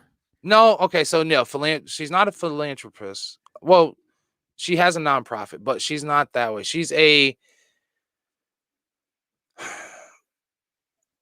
well, I learned about her through her natural resourcing and like environmental safety, like environmental services, as well as like she has a very environmental friendly clothing line. So like I was actually going to order a couple things for my younger sister from her website. So that's where I learned her from. But when you look into it, she's very in tune with just like environmental resources, earth, like being environmentally sound. I don't know how to word it the right way. Sorry, it's late. But very earth conscious, earth friendly, eco friendly. Yeah. So we'll highlight Miss Maya Penn. Another misconception to me is that sustainability is a new thing, and like the whole eco-friendly and green movement, like it's a movement. It's something that we just are now thinking of because of what's going on with the climate. But the thing is that this concept of sustainability and respecting the earth and being in harmony with the planet, this has been around for forever, and you can especially see this in a lot of indigenous cultures, indigenous and black and brown cultures. There was a study done by the UN that actually in 2014 that showed that the Aztecs were a zero waste society. Before that was a thing, like now we're all like kind of go like reverse engineering this, like how do we become zero waste? It's just really a matter of kind of going back to the innate sense that humans have to be in harmony with the earth. So yeah, so there we go. There was a short clip about Maya, and for anybody to clarify, I'm sorry. So Maya founded an organization called Maya's Idea. Founded in 2008, Maya's Idea is an award-winning slow fashion brand, sustainable artisan crafted accessories and clothing made from organic, recycled, and vintage material. Founder and CEO, environmental activist, artist, eco designer, and 3-time TED speaker, Maya Penn. Oh, I gotta look at her TED. I gotta listen to her. Cool. Yeah, 3-time TED speaker. That's amazing. Founded this brand at just 8 years old from a passion for art and design and drive to tackle the negative impact the fashion industry has on the environment. Now at 20 years old, Maya and her eco-friendly designs have been featured in Forbes, Nylon, Marie Claire, Business Insider, Grist, Sustainable Living Guide, Wired, Time, O Magazine, and more. Maya's Ideas is always experimenting and on the cutting edge of sustainability and even utilizing innovative sustainable practices and technologies such as biofabrication. So shout out to Maya. Shout out to all 4 young Black individuals, African American individuals that are killing the game. Make sure you guys check out Maya on Maya's Ideas, MAYASIDEAS.com. Her clothing line is amazing. If you know anybody that's into like eco-friendly designs, and all of that, like definitely amazing designs. And she has a lot of material just based off of just all of her work and activism in the eco-friendly world. So I think hopefully she gets a lot of light more shed on her now, especially with Biden's energy, conservative, energy plan and shit like that. So environmental plan. Hopefully you start seeing people like Maya starting to come to the forefront and getting us right on this sustainability, because even though I'm not going to sit there and say like I'm the biggest eco-friendly guy, but I do believe in like we have to do something to start sustaining this earth, so at least it can stay living, you know what I'm saying, or it doesn't like flush us out like it's done previous people in the past. So yeah, so let's all be better, I guess, and learn from these great amazing youth individuals. So yeah, and but after Black History Month, I'll start giving other people of culture some shine too. But for right now, you guys know where I'm going with this. So final words, anything of importance coming up, or thinking that Well, we no, might be able to hit up? we are planning a 24-hour live event. We're very Yes, we excited about are. that, and I know we were talking about game night. We'll have to have this conversation with the rest of the group because, again, we just started talking about it. I think we'll have some fun stuff coming up, and like I said, there's also a bunch of new podcasts coming up. So more cross promotions with some very cool podcast ideas, which I'm excited to see join the network very soon. Like, yeah, we're always expanding over here and growing. What's up? My buddy Audemars, he's a rapper in Hartford. He reached out to me today. He wants to do a show with me. Oh shit! And I was like, dude, I told him to watch this show. Yep. And I was like, and I don't mean it because he's black and I'm white. Because that, I said, but just like the setup and the format of the show, because I've told you this before. I've told all the other podcasters, this is the format to follow. Follow the way Rob does his script, because I mean, it really, it just flows. And I know Uncle Tony, like so many other people have commented, the amazing chemistry of this show. Facts. Very much. We're just good. We're like peanut butter and jelly. Exactly. What are they going to do when we go 5 days on live as a radio show? Not a radio, but whatever, as a live morning show. Oh, I'll tell you right now, baby. It's coming. I'm telling you, and I appreciate it. I have to say, like, our chemistry is phenomenal. And like you said, like everybody, I mean, even through the comments, but just from talking to people, hey, I love how you and Joe interact with each other. They love the topics that we bring. So I'm glad to be, I guess, the quote unquote example. But I've learned from you. I mean, a lot of this has gone from mentoring and just growing with you. So I appreciate it. And this just shows anybody, like, hey, whether you're thinking about starting a podcast or you want to do something creative, like, this is what happens when you get behind or get with a company that backs you and supports you. Free flowing. Like, I so many times I bring ideas and Joe's like, hey, go ahead, go with it. So I love it. So I'm glad our chemistry is there. I'm glad that people love our podcast. You know what I'm saying? And the thing, when we first started this, I didn't know what to do. All I knew was just to talk. I didn't have any kind of organization. Hey, look at us now. Not too much more organization, but at least it blends well. Yeah, I'm telling you, this is blends well. There's never a dull moment on this program. Definitely not. And I will say, it wouldn't be anywhere without you guys, our faithful followers, everybody that's sharing. Like I always say, you might not be able to monetarily give or, support or sponsor, but what you can do is give us with your time. And you guys are doing that every week by sharing, commenting, engaging. So you guys are the real reason why we're doing this. We're out here every week, Thank you guys so much for being in the comments, engaging with us. By all means, make sure you guys are going to www.illpissyouoffshortly.com. I just felt super old saying that. Remember, like back in the day, like www. if you go to illpissyouoffshortly.com, go ahead, grab you some merch, leave some comments, leave some reviews. Especially like in the podcast. So all my podcast listeners, all our audio listeners, go ahead, give us some thumbs up, give us some stars, give us some writing, like some reviews, some written reviews. It takes all of 2 minutes to say, hey, Joe and Rob rock. They kick ass. They whatever, you know what I'm saying? Whatever it may be. I see some stars on like Apple Podcasts and Spotify, but give us some of those reviews. Like and share on and subscribe on YouTube. And be on the lookout. So YouTube especially. I'm going to be having I know we were talking about speaking with our children. So I'm starting a new segment. So you got conversations with my son, right?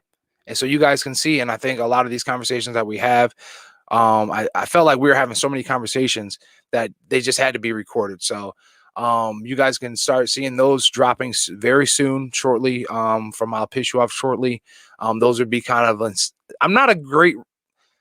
not to say I'm not a great writer. I hate writing, because to me, it takes a long time, like to get everything worded the right way. And just when I write, it literally just looks like blah.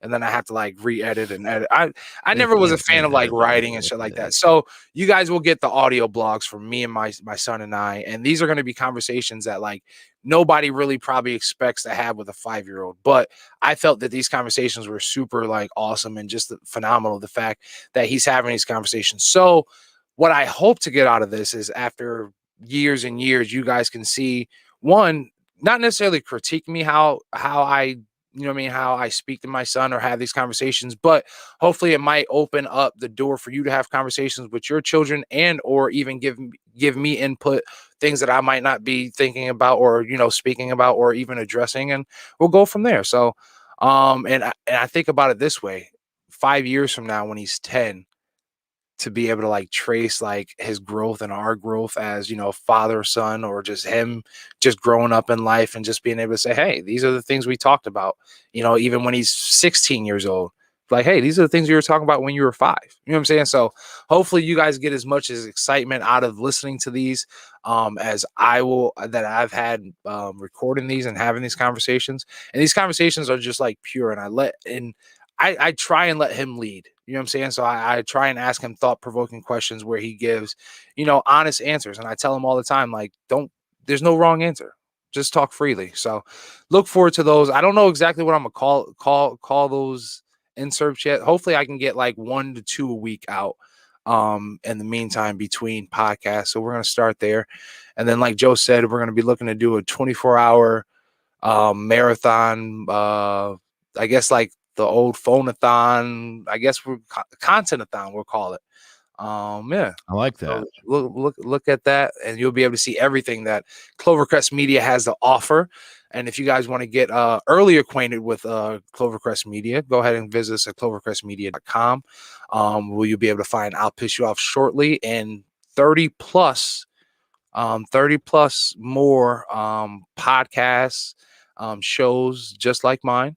Yeah, on our beautiful network, on our media group. So also, if you guys are looking to do advertising, hey, we have it here too as well. So we would love to have your business up here, promote it through all of our shows. It might not be, I'll Piss You Off Shortly might not be the platform for you, but I promise you we have 30 plus more shows that definitely will, at least one of them will fit your demographic. So make sure you guys are checking us out. Make sure you guys are checking us out every Monday night, sometimes Wednesday nights when a college kid fucking that's what that before we close out. So yes, for everybody that's listening on a Thursday or watching the Wednesday show, sorry for Monday. Literally, as we were recording Divided We Stand, I think even if you go into the video, you see me kind of look up.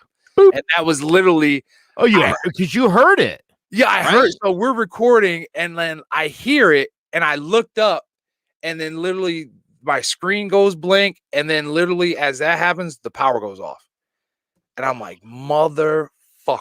So it's literally, so on my street, I literally live on a state road because I live next, like literally I could throw a rock at Central Connecticut State University.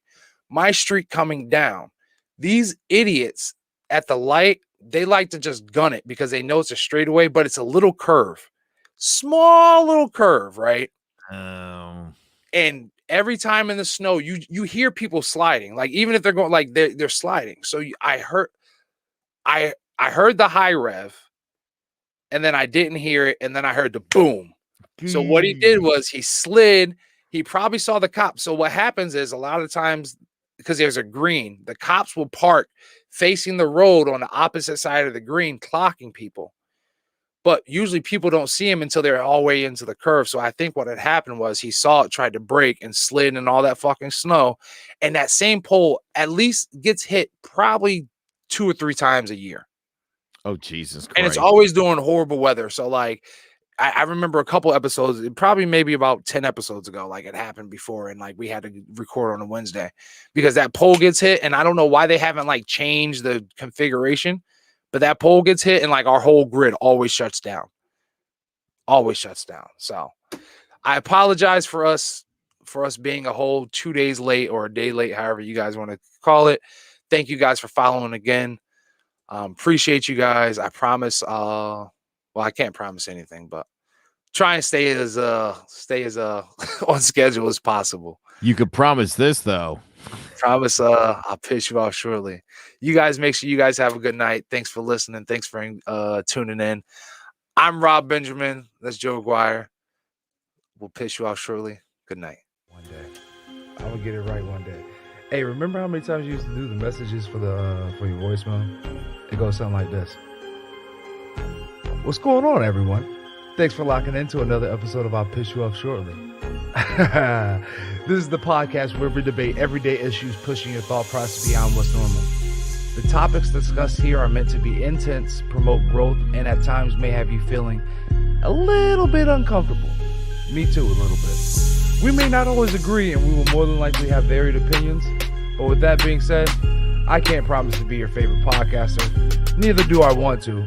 But I can promise to be transparent, fair, and open-minded. So please, if you think you've got the stamina, passion to debate, analyze, and challenge the normal, please take a number. I promise you, I'll piss you off shortly.